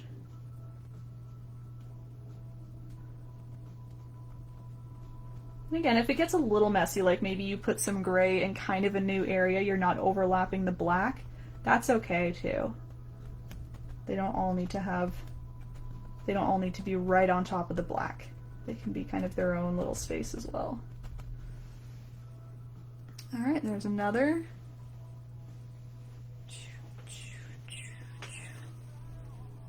No worries, Kellyanne. The gray? Yeah, I'll do that on these trees too. So Kellyanne, I'm using that medium-sized brush. I'm using a medium gray, so I would say equal amounts white and black mixed together. I'm wiping it a little bit extra on my plate or my towel just so there's not a whole lot of paint on there. And I'm doing this right-hand side now. I'm choosing the side closest to our light source, which is this nice kind of white yellow area. So this is going to be the left-hand side of these trees over here. Make sure the light's okay. Yep. All right. And then I'm just lightly tapping along again the left-hand side. It's like I'm recreating the same thing. I'm recreating more branches. I'm just not moving over to the right this time. So I'm lightly tapping kind of the tip of my brush on top of what I already have. I'm going to grab a little more paint personally. There, that's better. And yeah, just resting it right on top of your black, so you're really just mimicking what you've already done. So you still do want to see some black through, right? You don't want to be caking on a whole lot of gray here. You don't want it to look like a whole new layer. It's just kind of a soft layer. And then I suggested if you don't like having like a straight up and down line, if maybe you really did exactly half, you can kind of tap a little extra in the middle, just bring it over a tiny bit to the right just to make it look a little more natural, kind of messy back and forth. And that's the one. And Kellyanne, if you meant the step of like literally just doing the trees, let me know and I'm happy to do another extra for you. Otherwise, I'm continuing this one on a couple more trees. You can kind of watch what I'm doing. So there's that guy. See, I moved that a little further to the right, and that's okay as long as it's mostly highlighted on the one side, just to show again where the light source is. That's cool. It's possible that maybe some branches on the other side are getting a little bit of a highlight here and there, so there's that guy. I've got one more just on the right-hand side here. Lightly tapping all the way down.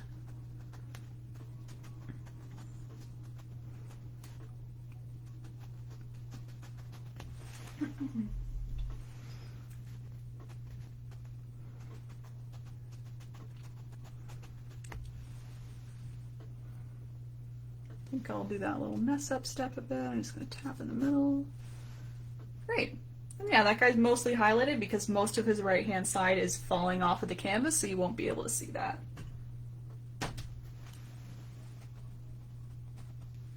There we go. So you can see it pulled back again. It's a little more subtle the more you pull it back, but they're all still there, all nicely highlighted. Really makes them look much more detailed too. Looks like you spent lots of time on them, but it didn't take that long at all. Okay, I'll keep that here. You can keep looking. Again, I'll make sure everybody's helped out here and make sure we're all on the same pace. And we'll be moving into the bottom area here. So again, if you're feeling like your black is not dry, you might want to grab that hair dryer, give it a little quick dry, because I know it's been sitting here for quite a while now. If not completely dry, I'm sure it's mostly there. We'll be doing some of the greenery next, just in case anyone's wondering. I'm going to leave the waterfall till second last. We're going to leave the birds till last. Alright, I got one little thumb.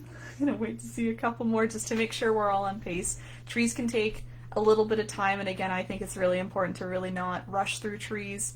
I find, you know, maybe you can get a little bored of them after doing 2 or 3 or 4, and you're like, oh, I know how to do it, and you go really quick, and then all of a sudden it doesn't look like a tree anymore. So just keep taking your time, relaxing through it. Sometimes there's not any shortcuts, I guess, to getting some good-looking trees or other elements. You just need to keep taking your time, even after having all the practice in the world, all the experience. So, a couple more thumbs, couple more.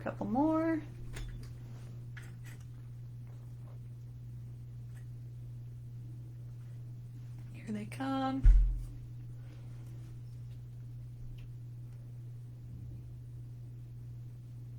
Okay, I think that's enough. And if you're still working on trees, again, just keep going. Please remember, this video is posted later. You can always revisit it if you need to. I think it's more important that you're going at your own pace, you're having fun with it, you're not stressed out about keeping up, but I'm still going to talk a little bit, so you still got a minute or two. It's a cute sticker, Liz. It's adorable. Alright, so I just wanted to bring this forward so you can see. So what I do with the greenery here is I just continue using that medium-sized brush. I mix some green. I actually mixed 2 greens, so I'm going to be doing 2 different layers.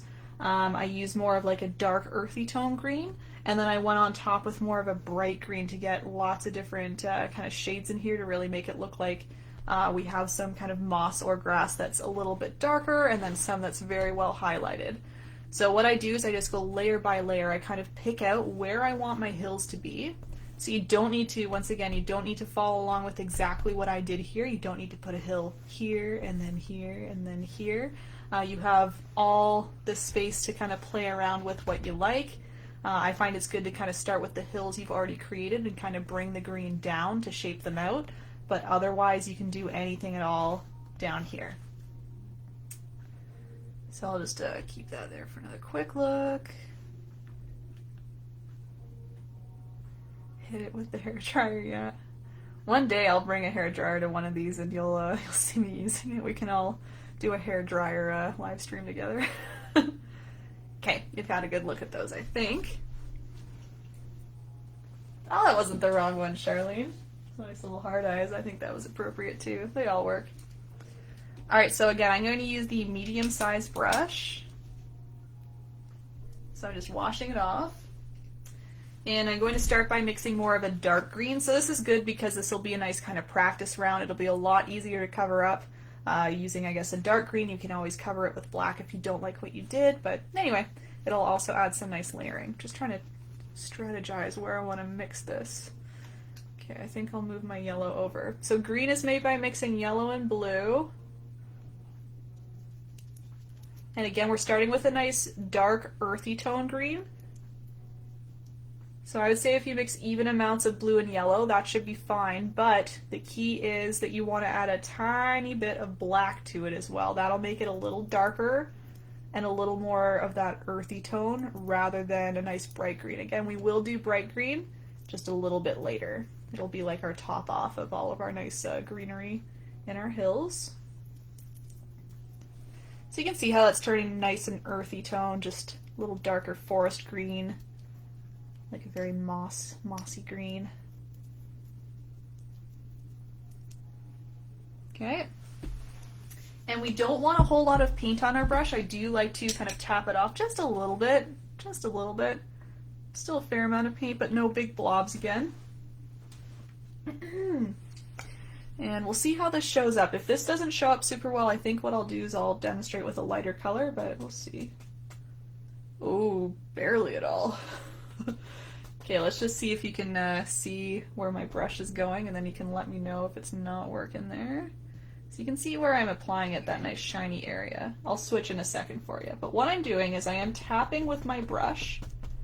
And as I said, I like to really tap along my already formed hills. So I had a couple little bumps. Maybe you had those, maybe you didn't. That's okay. You can kind of choose where they're going. I'm kind of going along the top edge. And then before a second bump starts, what I do instead is I come down into this black area here just to kind of show the viewer that this hill is kind of moving down rather than continuing all the way. It's kind of like a separate layer, you know? So I like to tap all the way on that top edge and then come down, down, down, down, down. You can go down as far as you want. Again, I'm hoping you're seeing that nice glisten there. Tapping down, down, down, down, down. And then I tap a little further into the hill as well, so I'm kind of tapping more on what would the middle be, what the middle would be. Like that. Wow, you can't see that at all.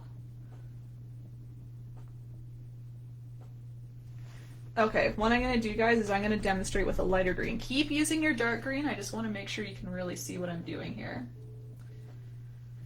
Light issues. So again, I'm showing you with the light green. Keep using your dark green, okay? Keep using the dark green. This is just for visualizing what we've done. Doing the same thing again with the light green, just so you can see where I'm going, okay? Down like that, I'm tapping with my brush. You can see maybe it's a little heavier kind of on that top edge, that's fine. But hopefully as you're continuing to tap, you're kind of losing some paint, and you can see as you tap it becomes a little more kind of transparent. You can see the black through it a little bit. You can tap a little lighter if that's not happening, just use a lighter touch and that'll help it become a little more, again, textured, a little more transparent.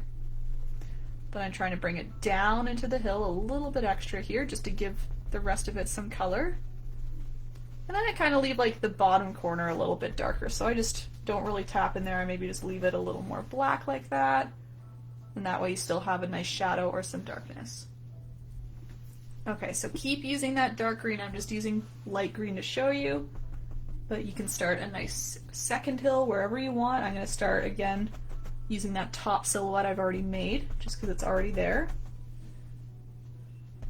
This one I did not bring down here because our waterfall is going to be there, so I literally just highlighted the top, tapped further down kind of near the middle of the hill, and then again eventually stop just so it has a nice dark bottom there.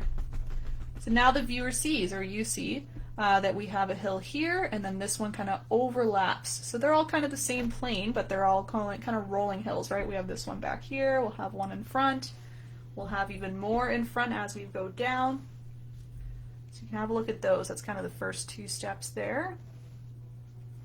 And again, you're kind of trying to just leave this middle area blank. If you happen to get a bit of green in there, that's okay, but it'll be helpful to kind of leave it a little more plain for now.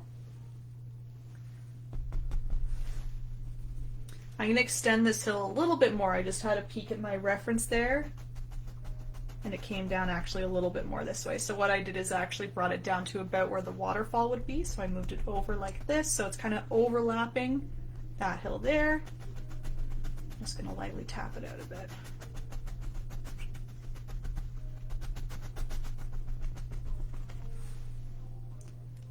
So again, I'm shaping out the hill however I want now. You can make it go back up, you can make it go straight down. That's all up to you. You'll have even more flexibility down here, I'll show you. Okay, so that's a good example of the first two. So again, I brought it over to where the waterfall will be, and then this guy just kind of stuck up here. And again, you don't need to be tapping green everywhere. You can definitely leave some areas just plain black, and that's the whole idea. That'll be just a nice shaded area. Okay, I just want to try my best to match what I did over here. Okay. So again, you can do whatever shape of hill you like, but this next one, what I did is I just chose anywhere in my dark black area. I'm gonna maybe start on the left. Still tapping my brush. I'm gonna grab a little more paint so you can see. I moved it up till it got about halfway across, and then I moved it back down until it hit about where the waterfall is. For sure, Tina. Good question. Just grabbing a little more paint and then I'll get right to it. So again, you can choose whatever shape you like for your next hill. Just goes anywhere in the black area. I'm going kind of up, up, up, and then it curves back and down, down, down. Stops about where my waterfall will be. And yes, Tina was asking, how do you fill it in? So this is kind of a nice, you know, very light top edge. Again, you're using dark green, but it'll be a little heavier, I should say, with paint. It'll be a little more prominent. As you move down, you can A, tap a little lighter with your brush, and that way less paint comes off. And B, you can just use less paint in general. So if you need to wipe off your brush a little extra, you can. And then that way when you go back in, there will be less paint on your brush, and you can tap lighter to make it a little softer. So you can see I'm just bringing that green down a little further, and because I have less paint and because I'm tapping lighter, it looks a little more transparent. It looks like it's almost getting darker, even though it's the same color. It's because more black is showing through as we get down, down, down here. And eventually I'm just tapping super, super light, so I just get a super light layer. Kind of looks like it just fades away and disappears. And then again, I'm going to leave a little piece black just to make sure there's some nice shading down there. Tina, I hope that helped you. If you think that you need a little more instruction, just let me know. If something specific is troubling you, let me know. Okay, having another peek. All right. So I have one just kind of all on its own, but it doesn't look like it's all on its own because it's in front of this one, right? So it can be kind of floating for now. And my next one, I started over here this time, and I kind of did a quick dip down like this.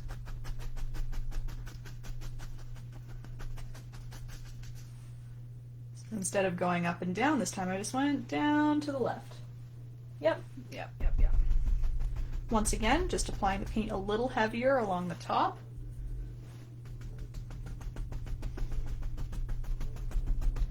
And then kind of lightly tapping as I get further down the hill a little bit, so further on the bottom of the hill, I should say. Yeah, more the middle bottom. Less paint is coming off. Tapping a little lighter. And again, it kind of fades away. One more look. I think I brought it over one more time. So you can see so far I've kept them pretty separated. Like there's kind of a gap here, there's a gap here. You can connect them. I'm going to connect this next one. That's what I did there. So I connected these two edges here. And it still looks like two separate hills. It's just that they kind of immediately overlap now in your view. So tap, tap, tapping, bringing it over. And I'll end them a little early. I'm not going to go all the way to the waterfall. Oh, maybe I did. Whoops. So again, you could bring them further down if you want, just kind of ending them early. You don't have to zigzag all the way across. I meant to do that and I just didn't. Same thing, just lightly tapping all the way down. There it is. See how that's coming together? And I mean, how would I show you this? I could correct that step very easily if I decide, oh, I kind of want them to end a little earlier. Take a little black, tap, or just brush it on top, either one. And look at that, I've now cut them off a little bit more. And I can re-grab my green and make sure I bring it down a little quicker. And there we go, that's what I wanted anyway. That'll dry, it'll become nice and matte like all the rest of the black, and no one will know the difference. So do that anytime if you feel like you added a little too much green or you want to change the direction that a hill is going. You can just cover it right up, try again. You might want to let it dry a little bit if you're trying to tap on top of it, but I was lucky. I had to tap beside it, so it all worked out in my favor there. Okay. Oh, you're welcome, Tina. I'm glad that helped you. So I'm just going to move over to the other side, and again, this is going to look a lot brighter than yours. I keep reminding you, you're still using that dark green. I'm just doing this so you can see what I'm doing. So mine probably won't look quite as layered because of this. Maybe I'll throw an even lighter green on top just to show you, but yeah, mine isn't going to have the same effect as this one because I really took my time with a nice dark green first, and then I put a medium green, more like I'm using right now, on top after. So just so you know that. Once again, keep using that dark green. So I think I'll keep it here for now and just kind of work on it. I'll describe where my hills are going if you want to follow along with what I did, but otherwise, like I keep saying, you can really do any pattern you want. Once again, I'm starting near the top though. I like to just again use the hill that I've already created with my black silhouette here. Oh, that's quite the blue-green. I'm gonna make it a little more yellow. Lots of different shades of green. If you don't have a green if you have a green you don't like, you can just add a little extra yellow or a little extra blue, see how it changes it, and you might get a different tone that you're looking for. Yellow will make it a little more kind of limey. I would say it's a little more mossy if it's yellow as well.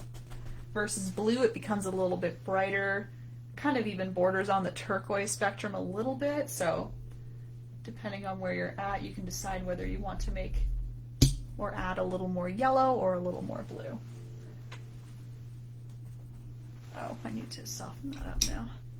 Wiping off my brush, continuing to tap below, lightly, lightly, lightly.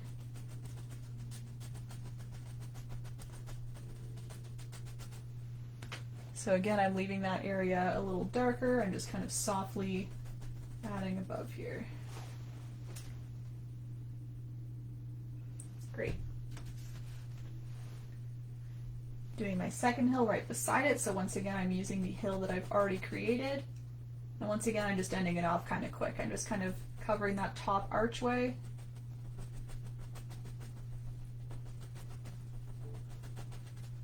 Tapping down a little bit further.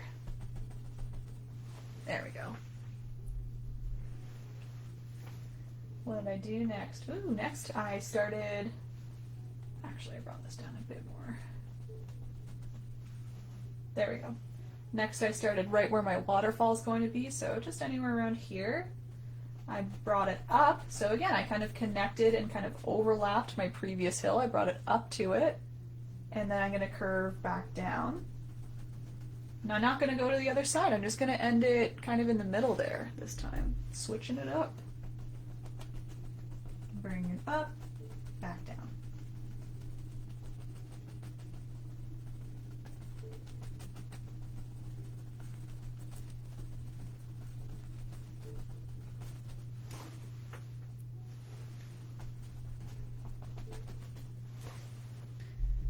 Running out of green, running out of green.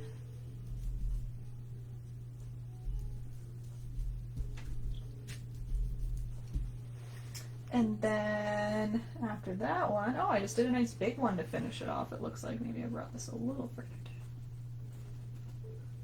So my last one here, I started on the right hand side. Once again, I intersect, so I kind of overlap that previous hill.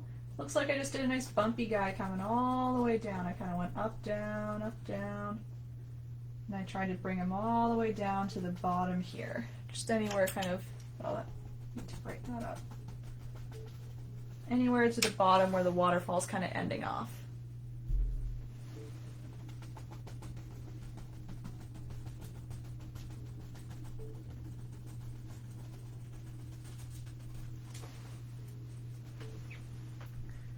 Just going to keep filling that in with a little more green, just to show you what it looks like.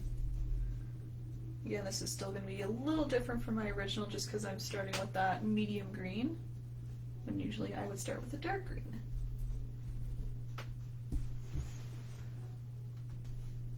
Ooh, very bright, very bright.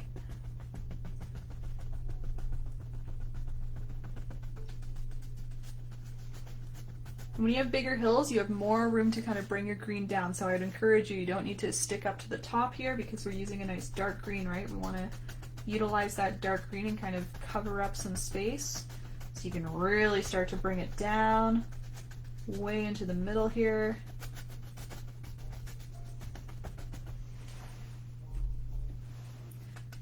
Again, just grab little amounts of paint as you need it. Bringing it down. You have all that room. So I did add lots there, even though it's still not really showing up, but you can see with the texture, I brought it like all the way down to there, and I just left this little area a little darker. So whenever you're done, you can kind of have a look around. If you see any big blank spots, you can now fill it up again with a little more dark green. Just tap a little more. It looks like I could fill up, for example, a little more in here. Just lightly tap some, coming down a little bit. So still part of the same hill, just kind of filling it up a little, just so it's not totally dark. Ah, you can see it there. Look at that. So you can see a nice big hill here. All that nice greenery coming down there. I think maybe I could fill up a little more right here.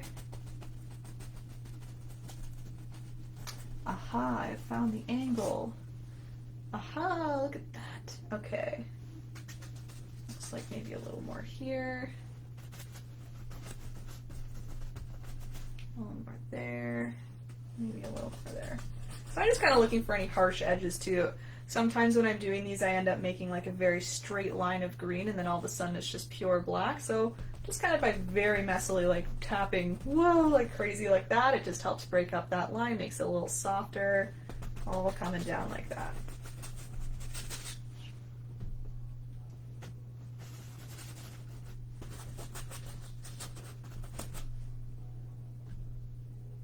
Again, hopefully that lighting is working for you. I think it looks good in my camera there. Like that. Okay, so I'll give you a little bit of time. Again, I'll wait for a few thumbs before I go on to the next shade of green. Again, technically, I don't really need to add the next shade. I'll just show you how to do it, because of course you will be doing that. Adding more of the medium shade like I already have. Again, your painting's gonna look much better than mine, because you'll have lots of different layers of green now. You'll have the nice dark green and then the light green right on top. You'll be able to see all of those nice layers. It'll just really help with the blending too. Like I really had to work hard at blending out that medium green so it looks nice and soft, but with dark green it's a little easier because it matches the black a little more, so you don't need to be as careful about adding less paint and really blurring it out. It just kind of does that naturally because it matches the black paint a little closer than a medium green would.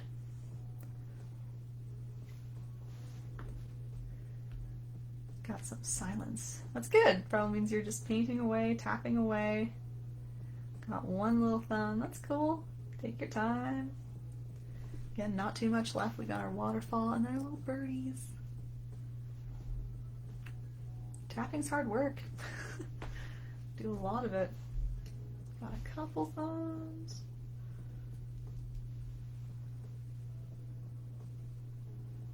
Mixing my lighter green here so I can really show you that next step. So mine's gonna be super bright. My green's gonna be very bright. There's a couple more.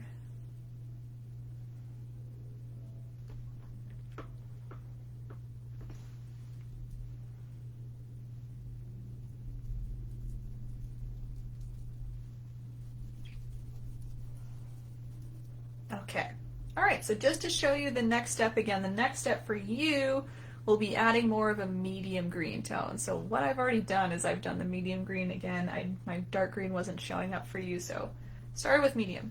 Or yeah, started with medium. So you should have your dark green on your canvases. What you can do is now mix more of a medium green, kind of like you see mine here. So all you would do is mix maybe a little extra yellow, maybe a little bit extra white in there, or I guess now just white, to lighten it up. So again, as a reminder, green was made by mixing blue and yellow, and now what you can do is add more yellow or add a little bit of white to make it more of a medium tone or just bright green. You can think of it as a nice bright green. And all you're doing with that, again, just to give it a little extra pop of color and highlight on the top, I just lightly tap that along the top edge. So you can see that nice difference now that I'm adding a super light green on top of this guy here. So not a lot of paint. Once again, I maybe tapped it off a little on my towel and just lightly tapping along the top. So I don't have to worry about blending it down this time. You can blend it down if you're seeing kind of a harsh line, But as long as you're tapping kind of light, I don't think you'll see a harsh line. You'll just see it kind of be faded, a little softer. But you can see a little bit of a difference there, this nice, very highlighted guy versus the other ones not quite as highlighted. And that's all there is to it. You're just kind of, again, reapplying in areas that you've already added. Just lightly tapping along that top edge gives it a little extra boost. I'm going to lighten mine even more. And if you like the look of mine, if you like the idea of having super bright greens, you can definitely follow along with me and make it more of a super light green on top. If you don't like it, you can always cover it up with a little bit of a darker green again. Ooh, that one's super light. Ooh, I'm getting real light now.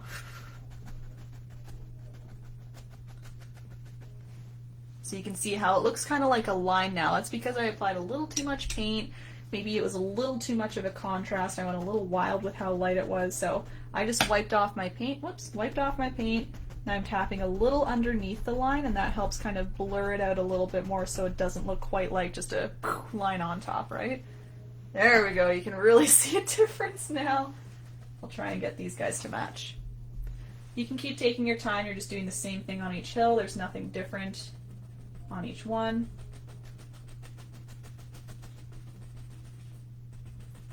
Nice bright highlight. There we go.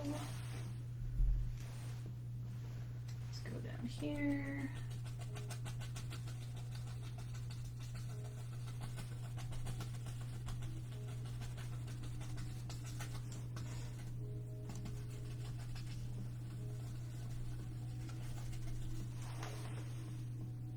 Big difference, big difference. And again, you can just continue to tap out. I'm going a little quick here just so I can show you, but I would regularly kind of tap this out a little bit more just to make it look like it's kind of fading into the other green a little bit better.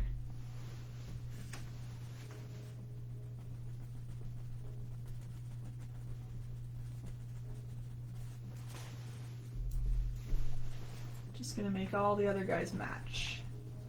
Hopefully, if I don't run out of green here.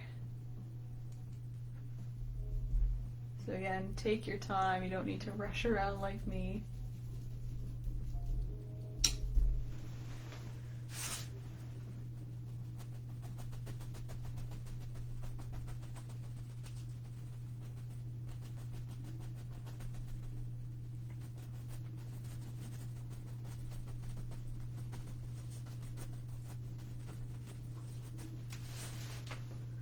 Ooh, big chunk of paint, big chunk.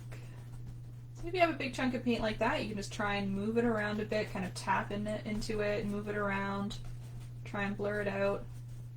Otherwise, you could go back in with your darker green or even black and just tap a little on top, and that'll help kind of break it up a little bit. So again, that's if you have any big blobs of paint that maybe you accidentally added.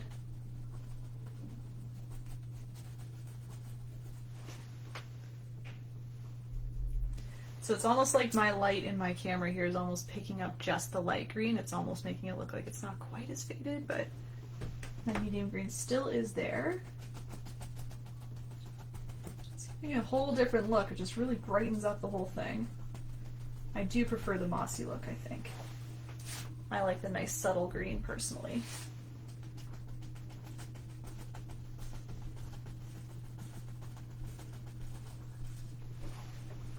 Okay, so just for the sake of showing you, I'm not going to play with this too much more because I will never make it the same as that one considering my whole green debacle there. So I'll just give you once again another extra minute or two in case you're still adding a little bit or playing around. Like I said before, if you maybe added a little too much paint or need to adjust anything, very easy. Grab a little black on your brush, either tap on top or just brush it right on top of anything you want to get rid of. And that'll help, yeah, that'll help you alter whatever you want. I think maybe my waterfall will kind of dim this down a bit too. I'm sure it's because it's just the green on there right now. I think when my bright blue waterfall comes on, it'll kind of make it all match a little bit more. Right now it looks like it's just very in your face. Oh, thanks guys. Thanks Lisa. Thanks Sue. I do honestly like the mossy look better. I like that one a little better, but that's okay. It's all for the sake of you guys seeing, so I'm just glad you're able to see the green on the camera.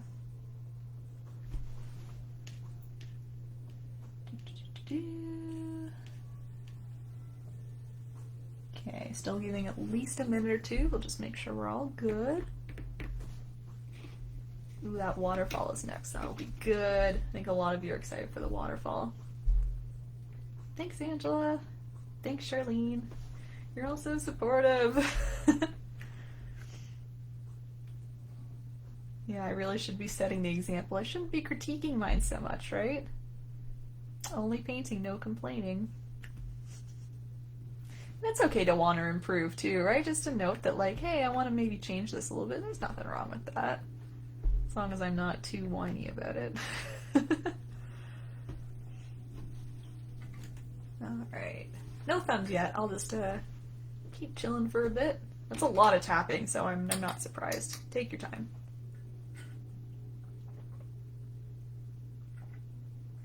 That's true, Angela. Maybe it's just a little bit sunnier over here rather than over here. Yeah, maybe I'll keep that in mind. I'll use a nice bright green for a different one sometime. I usually like the bright greens when I'm doing like blades of grass. I think those look really nice because that's like the sunlight is really choosing certain blades to hit off of and really make them nice and bright rather than making super bright moss. Anyway, just my preference. Everyone has different preferences. Thanks, Joanne. Oh, I saw a couple thumbs floating away. Just a couple though. Leave a few more minutes. Oh, I know, Charlene, thank you. I know that you appreciate it, but thank you for the compliment. All good. Again, I keep saying it, but I enjoy it too. I wouldn't be doing it if I was like, oh, I gotta do this again. It's really fun for me too, so I'm just glad you guys are enjoying. Alright, got a thumb, got a few hearts. Oh, thank you. Little care guy. He's cute, huh? He's a little hugging his heart. He's adorable. I think I'll wait for a couple more thumbs. I know there's a few more people out there. So I want to make sure we're all on pace. Never left, baby. Never left. Still here.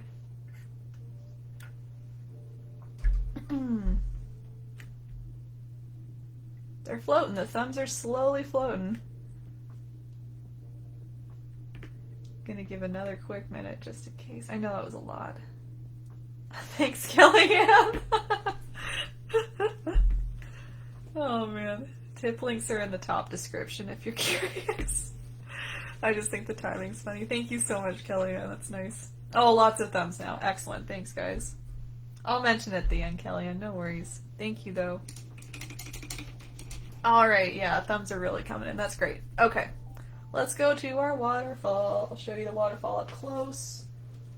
Once again, I did a little bit of layering here just to get lots of different shades of color, and it was more so just kind of using two different shades, and they happen to mix as you go on top.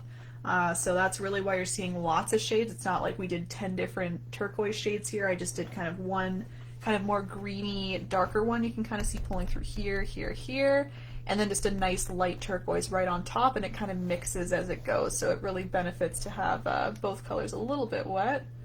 Yeah, Mish, it's a lot of time. I was getting tired at the end there too. I was like, okay, but yeah, it's a lot. Anyway, so I'll teach you how to mix the first kind of darker turquoise, and then we do a nice lighter one right on top. It's almost like a light blue turquoise on top, but you'll see. Alright, still using that medium-sized brush. Gonna need more of that phthalo blue. Where'd it go? Gotta tap some out. Brace your ears. Okay, here we go. That's gonna be just enough. Okay, good. Can't forget that tomorrow. Who's coming tomorrow? Got another one tomorrow. Okay, let's do the turquoise again, the dark turquoise. Oh, sorry, I need yellow. You can start by mixing blue and white. Blue and white.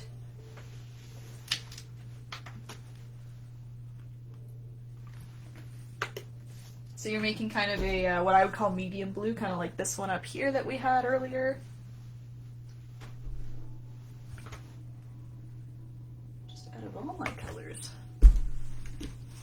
Here we go, blue and white, medium blue. So still pretty bright, but again, not the lightest blue ever, because we want this to be kind of our darker base color, right? And then again, to make it a little more turquoise, I was talking to myself about yellow. That's why we want to add just a little yellow to it. And it turns it more of that turquoisey color. And you can just play around with those 3 colors until you have a shade you like. I'm just adding maybe a little more white to mine, brightening it up a little bit. But remembering again that this is the darker of the 2 shades. I think I'll add a little more yellow. Be careful with your yellow. The more yellow you add, the more you get to just plain green. You'll start to make your moss color again, so just add little amounts at a time. See that there? I think that's pretty close to what I had there. Yeah. So still a nice bright turquoise. I don't think it's a dark turquoise, but more just bright medium toned. It'll be the darker of the 2. All right. So I recommend starting at the very top here with your brush strokes, and then that way what happens is the most paint will stay up here, and as you stroke down you will remove paint from the brush. It'll get thinner and thinner, more transparent, and that's how you're going to get the effect here. You're going to have lots of water up top, lots of paint up top, and then it kind of fades down into more of a nice soft brush stroke as you go. You can even wipe off your brush a little bit just to kind of test this out too, just to make sure you're not adding a whole big streak of paint to start. Just be a little safe at the start. Use less paint, you can always stack on more. I like my waterfall spilling out kind of to the left a little bit, so I'm going to curve both edges coming to the left. So I'm starting in the top corner that I left blank, and I'm going to curve down and a little left. If it overlaps a little bit of your green, that's okay. I'm sure that'll be covered up a little bit, and who's to say that maybe the moss isn't kind of right behind the water anyway, right? Because waterfalls, the water kind of, you know, dips over the rock. There might be stuff kind of hidden behind the waterfall. Cool customization idea, whoa. And yeah, so if you happen to overlap like I am, that's totally fine. See what's happening though? I'm starting with more paint up here. You can even start with more pressure on your brush to really make sure you're releasing a lot of paint. As you come down, release pressure, and then that way less paint is coming off. It becomes a little more dry and transparent. It's exactly what we want. Going back to the shape though, again, I'm kind of curving out, but then eventually coming straight down. The water's being pulled down after it kind of spills over the edge, it's kind of leaping over the edge, and it becomes a little more straight down. You can maybe have a couple brush strokes maybe coming out as if maybe there's a few streams of water just kind of escaping to the left, but for now I'm going to try my best to keep them coming down. Alright, just grabbing a little more paint. Again, I'm just going a little at a time here, starting anywhere at the top, coming down. Still doing that curve. I want to make sure they're all kind of curving left and down.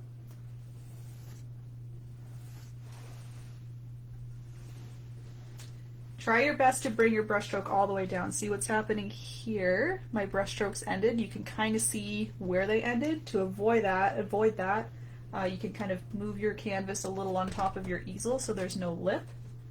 And then that way when you come down, you can really carry it all the way down. And then that way there's no stroke that's kind of left behind. So again, this is layer 1 of 2.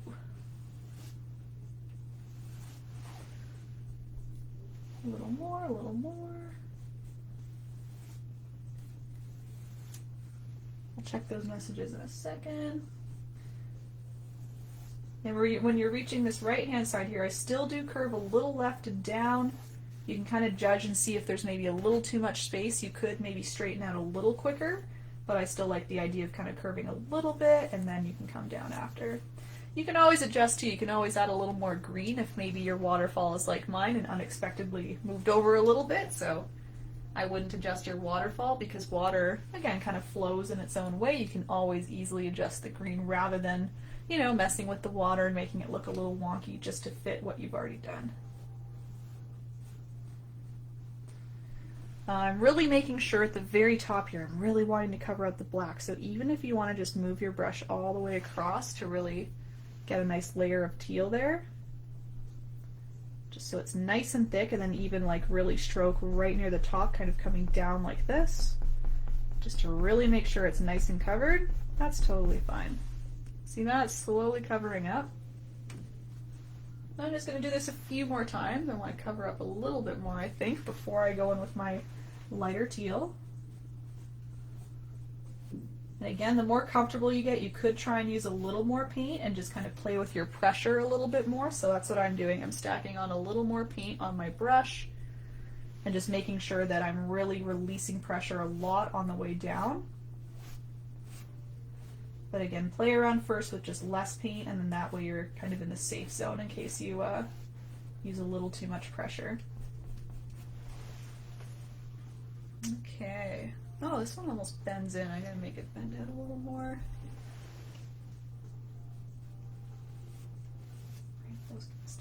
There we go. Okay, so I'll just give everyone a minute or two. You can have a look at what I've done there. And then I'll show you the nice light blue, the light turquoise on top. Aw, Joanne. I'm glad this is keeping you company. Thanks, Ashley. Are you guys all painting along? And Jennifer, that was the medium-sized round brush. Nice! I'm glad a few of you will be at tomorrow too. I love the colors in tomorrow's as well. A lot of the kind of greenish teal in that one. Yeah. Nice little Mystic Woodlands type thing. Yeah, I'll just leave another minute or two and then we can stack on some lighter turquoise, some light turquoise. And you'll see what happens because this is still going to be a little wet. It'll kind of mix, but you'll still get a nice light layer on top.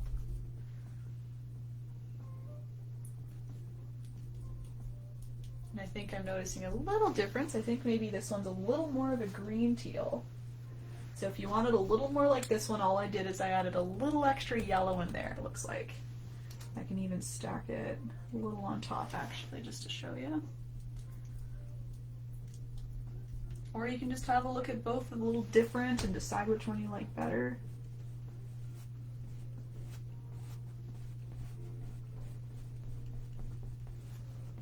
So that's what more of like a green teal looks like. See, it's more of a little bit of a green tone. That's a little closer to my original.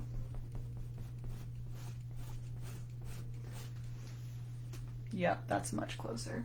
Okay, just so you know, so if you wanted more of this color here, that was just adding a little extra yellow in there, and that's how it turned out. If you like more of the blue tone like I had, perfect. Oh, Mish, oh no, the black might be a little bit wet. You could even try adding a little more paint, Mish. You might be scraping like a lot and maybe even picking up just small amounts of like a little bit of wet black. So you could try mixing, yeah, using a little more on your brush. Just use less pressure on your way down. That's the only adjustment you need to make. So you'll have some nice smooth paint coming off and then just kind of very either quickly or lightly brushing down. Maybe that'll help. Because I'm sure that's happening because you're really, really pressing, which is what I told you to do, so it makes sense. You can kind of use more paint and lightly brush. Oh, thanks, Kellyanne. Yeah, I'm not sure. It was fun though. You can watch the stream again if you want. Birthday stream.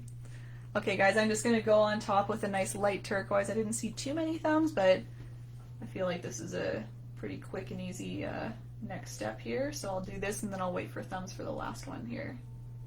So all I'm doing is I'm adding a little more white to my existing turquoise. You can even add a little more yellow if you want to kind of play with the tone a little bit, or a little more blue. Again, that's just to adjust your turquoise if you want to kind of change it up. But I'm grabbing a little bit of that light turquoise on my brush. And I'm just going to do the same thing, I would say like a little bit lighter though. I don't want to add a whole new layer of this because I want some of the kind of medium turquoise to be showing through. So this is more of just kind of streaking it on. If you want to be very specific about the streaks, you can even kind of wipe your brush and line up the bristles so you get more of a flat edge. And then that way, again, you can really control where those streaks are going. You can control that they're nice and thin, so you really get kind of streams of water, you know, more thin like that. See? They really start to stand out. And once again, the great thing about this is if you don't like something, if maybe you had a streak that was a little too bold or a little too straight or something, go back to your original teal, wipe it on top, now it's gone, you can try it again.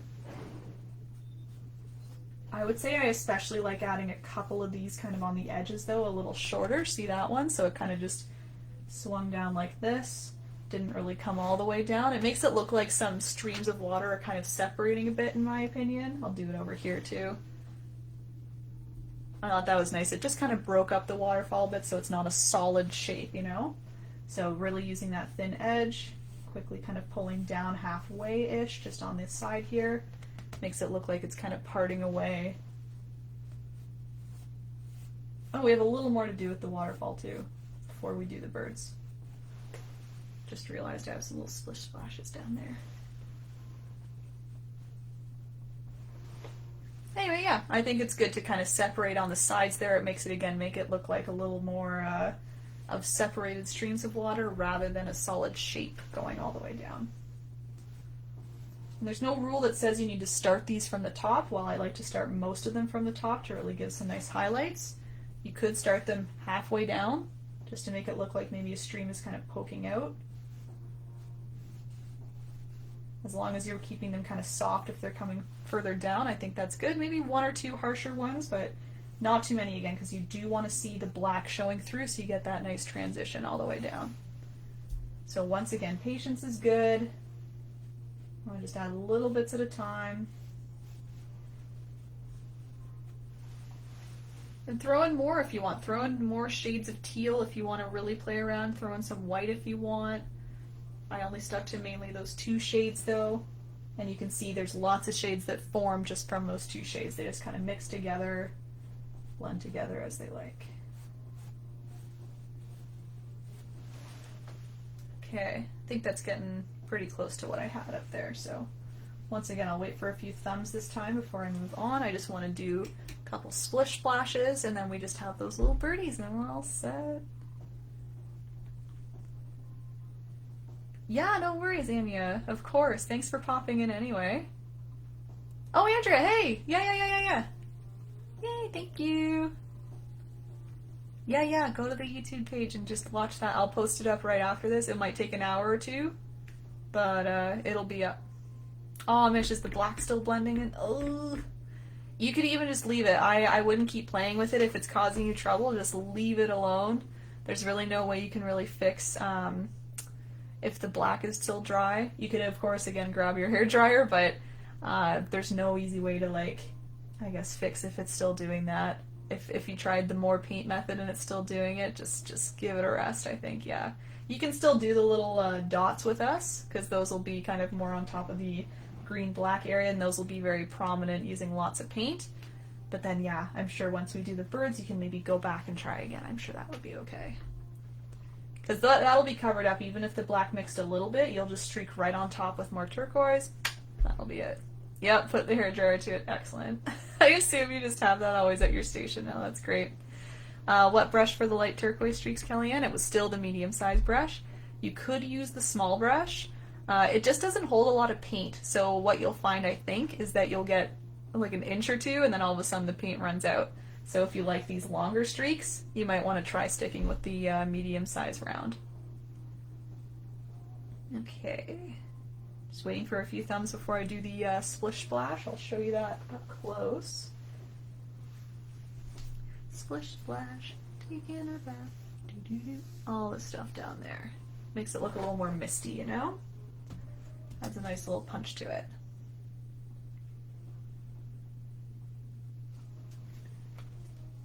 I'll just keep it here, why not? We'll wait for the thumbs and then I'll talk about the splish splash a bit. You can see only 2 little teeny tiny steps left. We are at 2 hours, look at that. My prediction was wrong again. All good. I think the tapping took a long time, that's what happened. That's all good. I saw a couple thumbs, not too many. Just want to make sure we're all on track. All together.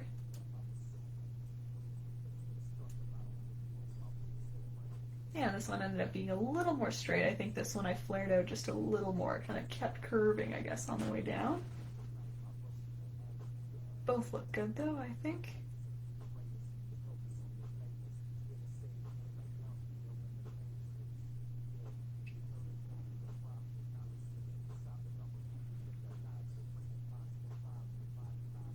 And again, I wonder if anyone's adding different things or is going to customize it all. We'll see. Okay, I saw a couple thumbs there. Cool. Okay, so yeah, these little splashes here, that's what I'm calling them. They're just tiny little dots, that's all they are. I used the detail brush. I used both turquoise and white. I would say I used the little darker turquoise. Yep, had to check there. It's the darker turquoise I used first. You can see it just kind of popping in here and there. It's kind of, again, nice and dark layer underneath the white. And then I used white and just tapped that on top so it makes it look a little more bubbly, a little more misty, where the water is probably hitting a body of water under here. Who knows? Maybe hitting rock? I don't know. Or maybe it's just bouncing off some rocks on the way down. Who knows? So again, I would grab a small detail brush, just the smallest brush you have. You can dip into any turquoise. I technically used my first turquoise though, the more dark one. Or medium medium shade turquoise. It's getting late. It's getting late. That's on this little detail brush. And all I'm doing is I'm lightly tapping the tip of the brush so that small little dots come off. The harder you tap, the larger the dot will be. The lighter you tap. Did I screw that up? Again, it's getting late. The harder you tap, the larger the dot will be. The lighter you tap, the smaller the dot will be. I think I said that right. Okay. It's the logical way. Anyway, what I like to do is I like to really pile these right near the edge of the waterfall and especially at the bottom, because again, I kind of imagined that this was kind of hitting something right at the bottom here, so it's going to be nice and kind of splashy and misty down here. So I'm really piling them up. You can definitely make them touch a little bit. They're very friendly down here. And then as they get further up, they kind of start to separate a little bit more. You can trickle them a little further out if you need to, just to make it look like, again, the mist is kind of floating away a bit or just bubbling away. You could, Kellyanne. Yep, that's true. Yep, if you like the back of the brush method, go for it. So Kellyanne is pointing out that you can use the other tip of the brush, so like the wooden or plastic tip.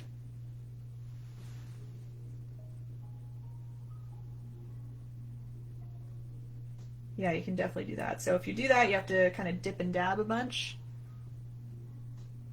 But yeah, you'll get some nice perfect circles doing that for sure.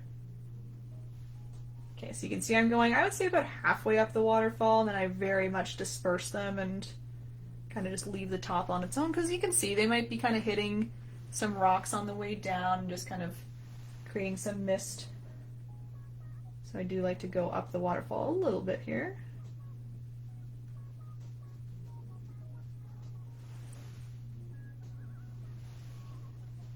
And I trail it a little bit kind of on the bottom. I don't really fill up the whole bottom here. It's more so just a little bit kind of coming in on the edges a little bit. A little bit, a little bit, a little bit. Just going to bring that back so I can finish off the other side. And again, we will be adding a nice white layer on top.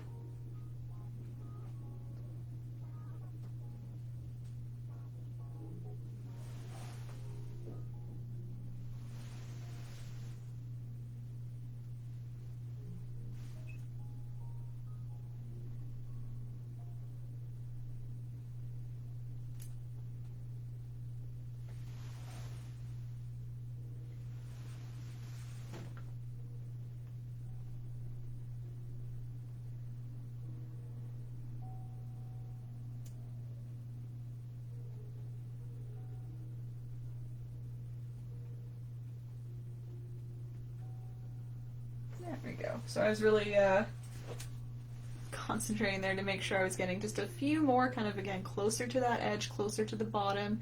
And as they come out, they get a little bit more dispersed, a little bit smaller. And that's just the teal. Just give you a quick minute or two, and then I'll do some white on top. The white is the same process, the same brush. It's just layering on top to give it a nice highlight. Looks kind of bubbly, like carbonated, yeah.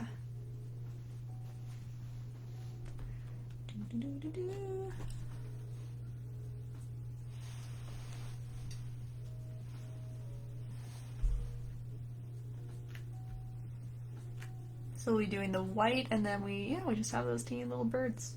I'll show you a nice close-up of the birds. Oh, really, Melanie? Maybe I copy-pasted it poorly. Oh, that's weird. Melanie, it's popping up for me. You could go to YouTube and simply search erinbunpaints, and it should pop up. I'll post a longer link. I'll see if that helps you. Try that one too.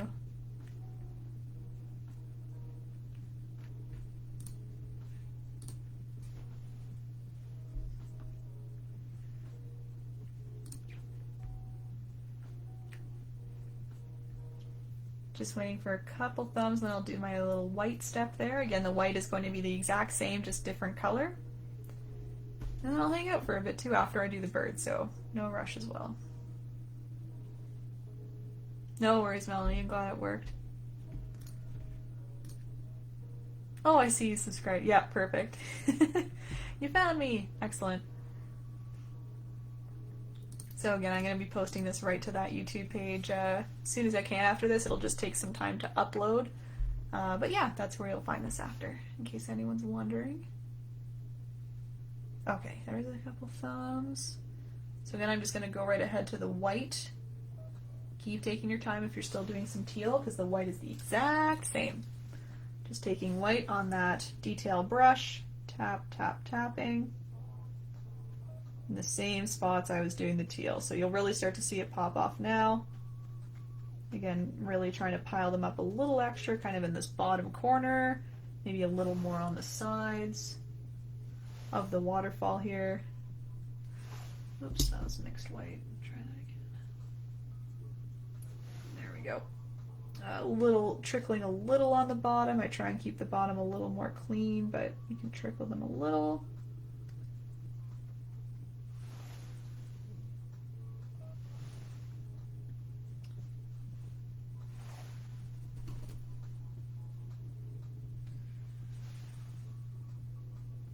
And again, just making sure you're dispersing a little bit more as you come up. They kind of disappear on their way up.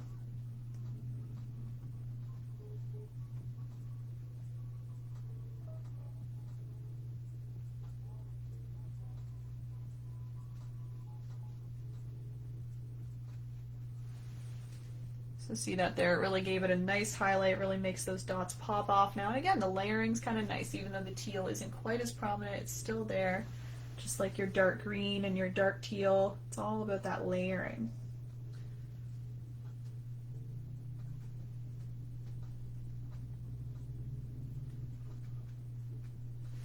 Layering really makes everything look just fancier, even though you're doing the same thing again and again with different colors. You can do 3, 4, 5 layers.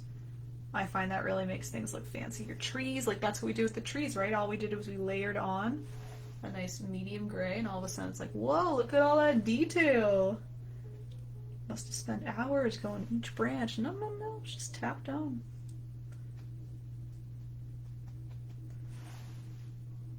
Okay, just working my way up the right hand side.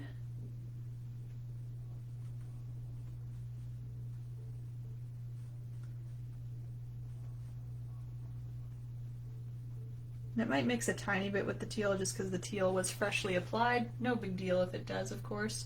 You can choose whether you want to apply another fresh dab of white on top or just leave it. I would probably just leave it if the white mixes with the teal a bit. There it is. And it doesn't have to be even. See how it's a little offset there? Maybe like some of the spray traveled further up or stayed a little down. It's all good. I think I'll just stack on a little more white at the very bottom, then I'm good here.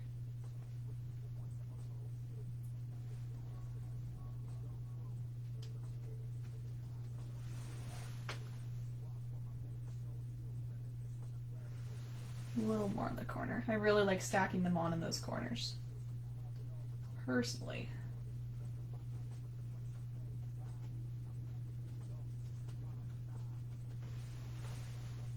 Ooh, nice and bright. A little more right here.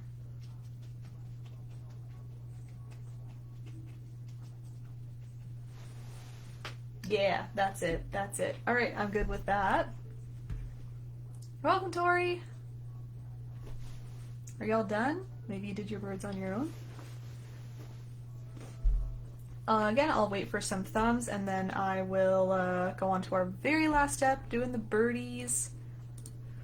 While I have a second here, I'll navigate back to the event page and open it up for posting. Some of you might be finishing up, might be all done. You might want to be posting your photos. So as usual, I'm opening up the event page, to encourage everybody to post their beautiful photos whenever they're all done. So we can see all the beautiful paintings made.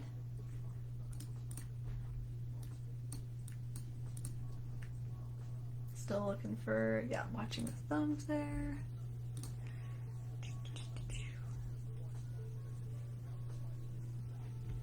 Here got a couple.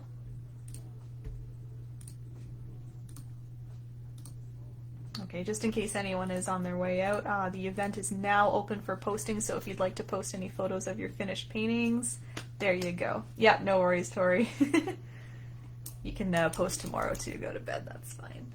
Thanks for coming. Alright, I'll get to these birdies. I saw a few more thumbs here. I'll just make sure we're getting those birds done, and I'm happy to hang out for a little longer just to make sure everyone's all good. If you have any questions, you can let me know. So I've got black paint on this nice little detail brush, my nice tiny brush. I'm just going to be using that for my 2 birds. I chose to just do 2 today. You can of course add a whole flock if you'd like, but I just do a little pair. Excuse me. They're all they're coming from the right hand side, so just kind of like either flying away in the distance or maybe coming out of the trees. And all they are, they're just little V shapes. They're just like curved V's. Nice simplistic. There's no worries about any beaks or feet or anything like that, just the little wings, and that's it. So yeah, again, detail brush, black paint. I'll give you a nice close-up as I do them. I'm just going to try and stick them close to the same spot. So I'm lining up my bristles again by wiping on the edge of my plate so I get a nice thin tip. I'm going to choose wherever my body starts, and I'm going to come out to the right, and again I kind of curve it so I'm not doing a perfectly straight line. I'm kind of curving, you can see, out like that, and then what I do is I start from the bottom again, so the body area, and I curve up and out to the left. Oh, so that wing's a little thinner, so I'm just going to make it a little thicker just to match the other side a little more. There we go. And the only other detail I would say is that I maybe thicken up the middle just a little extra, just so it makes it look like there's more of a body there, and then the wings come to more of a tip. But that's really the only detail there. Otherwise it is just a curved V shape. Wendy, so I'll show you my red in a second again. I'm just going to do one more of these guys just so you can see.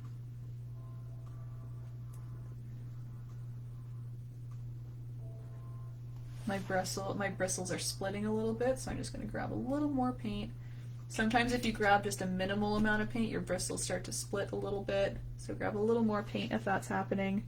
You can still wipe it off on the edge of your plate to line up your bristles. There we go, and there's this little friend there. Happy little birds, they all need a friend. There we go. Yeah, they're just kind of floating away. So again, add more if you want, add different kinds of birds if you have different techniques. And that was Wendy, right? Yeah. So this is mine. I get this from Curry's art store, so if you really like the pink I have, then that's exactly what I'm using. It's called Bright Red from the Start Academic Acrylic. And I know Start Academic Acrylic, for example, has warm red. I don't use warm red, I use bright red. It's bright, bright, bright. Otherwise, I would just describe this, your issue to honestly a staff member at Curry's and Michael's. I'm honestly not the best with like color theory and things like that. So I think I would trust their opinion a little bit more. I wouldn't want to lead you in the wrong direction, but if you want the red or the pink I have, this is how I get it. And again, the purple, it gives you a nice bright purple using this and phthalo blue. Take a little picture of that, or watch for the YouTube video, take a screenshot of that. That pair will get you the purple, and then the red with white will get you the pink. Okay. But my guess is that you probably want more of a cool tone red, because again, academic acrylic there. Start academic acrylic has bright red and warm red, so I assume the bright red is a little more of the cooler toned one. You're welcome, Tanya. Yeah, I would just go for it, Wendy. Yep, and you know that you're getting what I have. I'll see you, Tanya. Yep. Okay, so at this point, guys, I'm all done. Sign your paintings if you haven't already. When you're all done, you can sign them. Because you're all done, you want to finish it off, do a little signature in the bottom corner, hide it wherever you want, amongst all your little moss and hills. Again, I'll encourage you, if you'd like to post your photos, share what you've done, or even just to check out what everyone else did, you can go back to the original event page. I'll even link it for you. Ta-da! There it is in the comments there. And yeah, you can go ahead and post your photos now, or just whatever you want. I'll post a little message in there in a minute just to kind of notify anybody who RSVP'd, so there you go. And otherwise, yeah, as Kellyanne requested, I have a tip link. Thank you very much, Kellyanne, and anyone else who wants to support me. Again, these are completely free. I plan to keep them completely free, so it's really just tips and like tips, donations that fund this, so I appreciate everybody's support, but if you can't, I totally understand, and I'm just happy that everybody's coming out to paint, so thank you for coming again. And you're welcome, Colleen. Oh, Mish, I'm glad you fixed the water. That's good. Just needed a little hair dryer action. That's it. Good night, Marissa. I'll see you tomorrow. And yes, plug for tomorrow if you guys want to paint again. If you're just itching to paint already tomorrow, I believe it's 3 p.m. tomorrow. 3 p.m. I'm going to triple check that. Yep, 3 p.m. tomorrow. We're painting a nice kind of like mystic woodland scene. Yeah. I'll see you then, Mish. You're welcome, Martin. You're welcome, Carol. Thank you. And again, if anyone has any quick questions about their painting, feel free to let me know.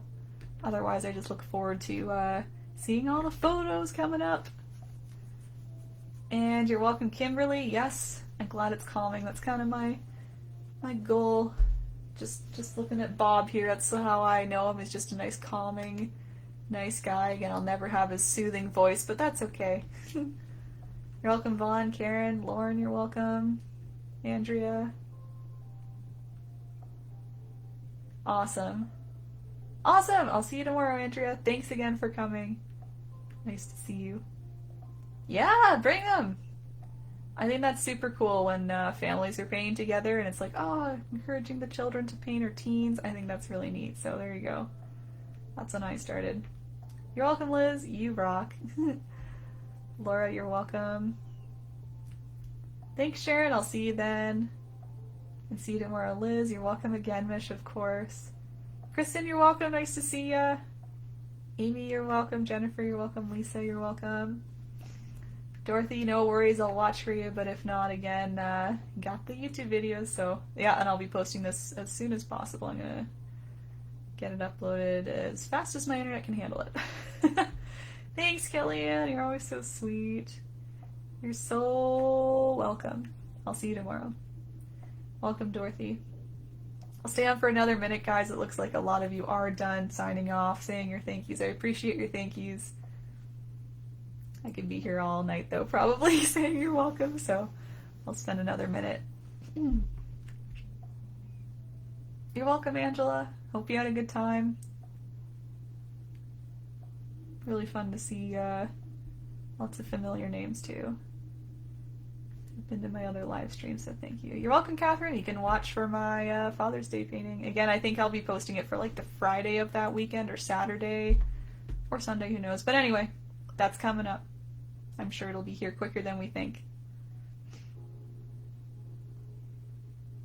It's been fun. It's been a lot of fun taking your suggestions. A lot of you have been sending photos to Kellyanne. I know you did, for example, and a few others of just like dock scenes or water or things like that. And you're like, oh, I love how this looks. And it's been really cool to have exact references. I like my references.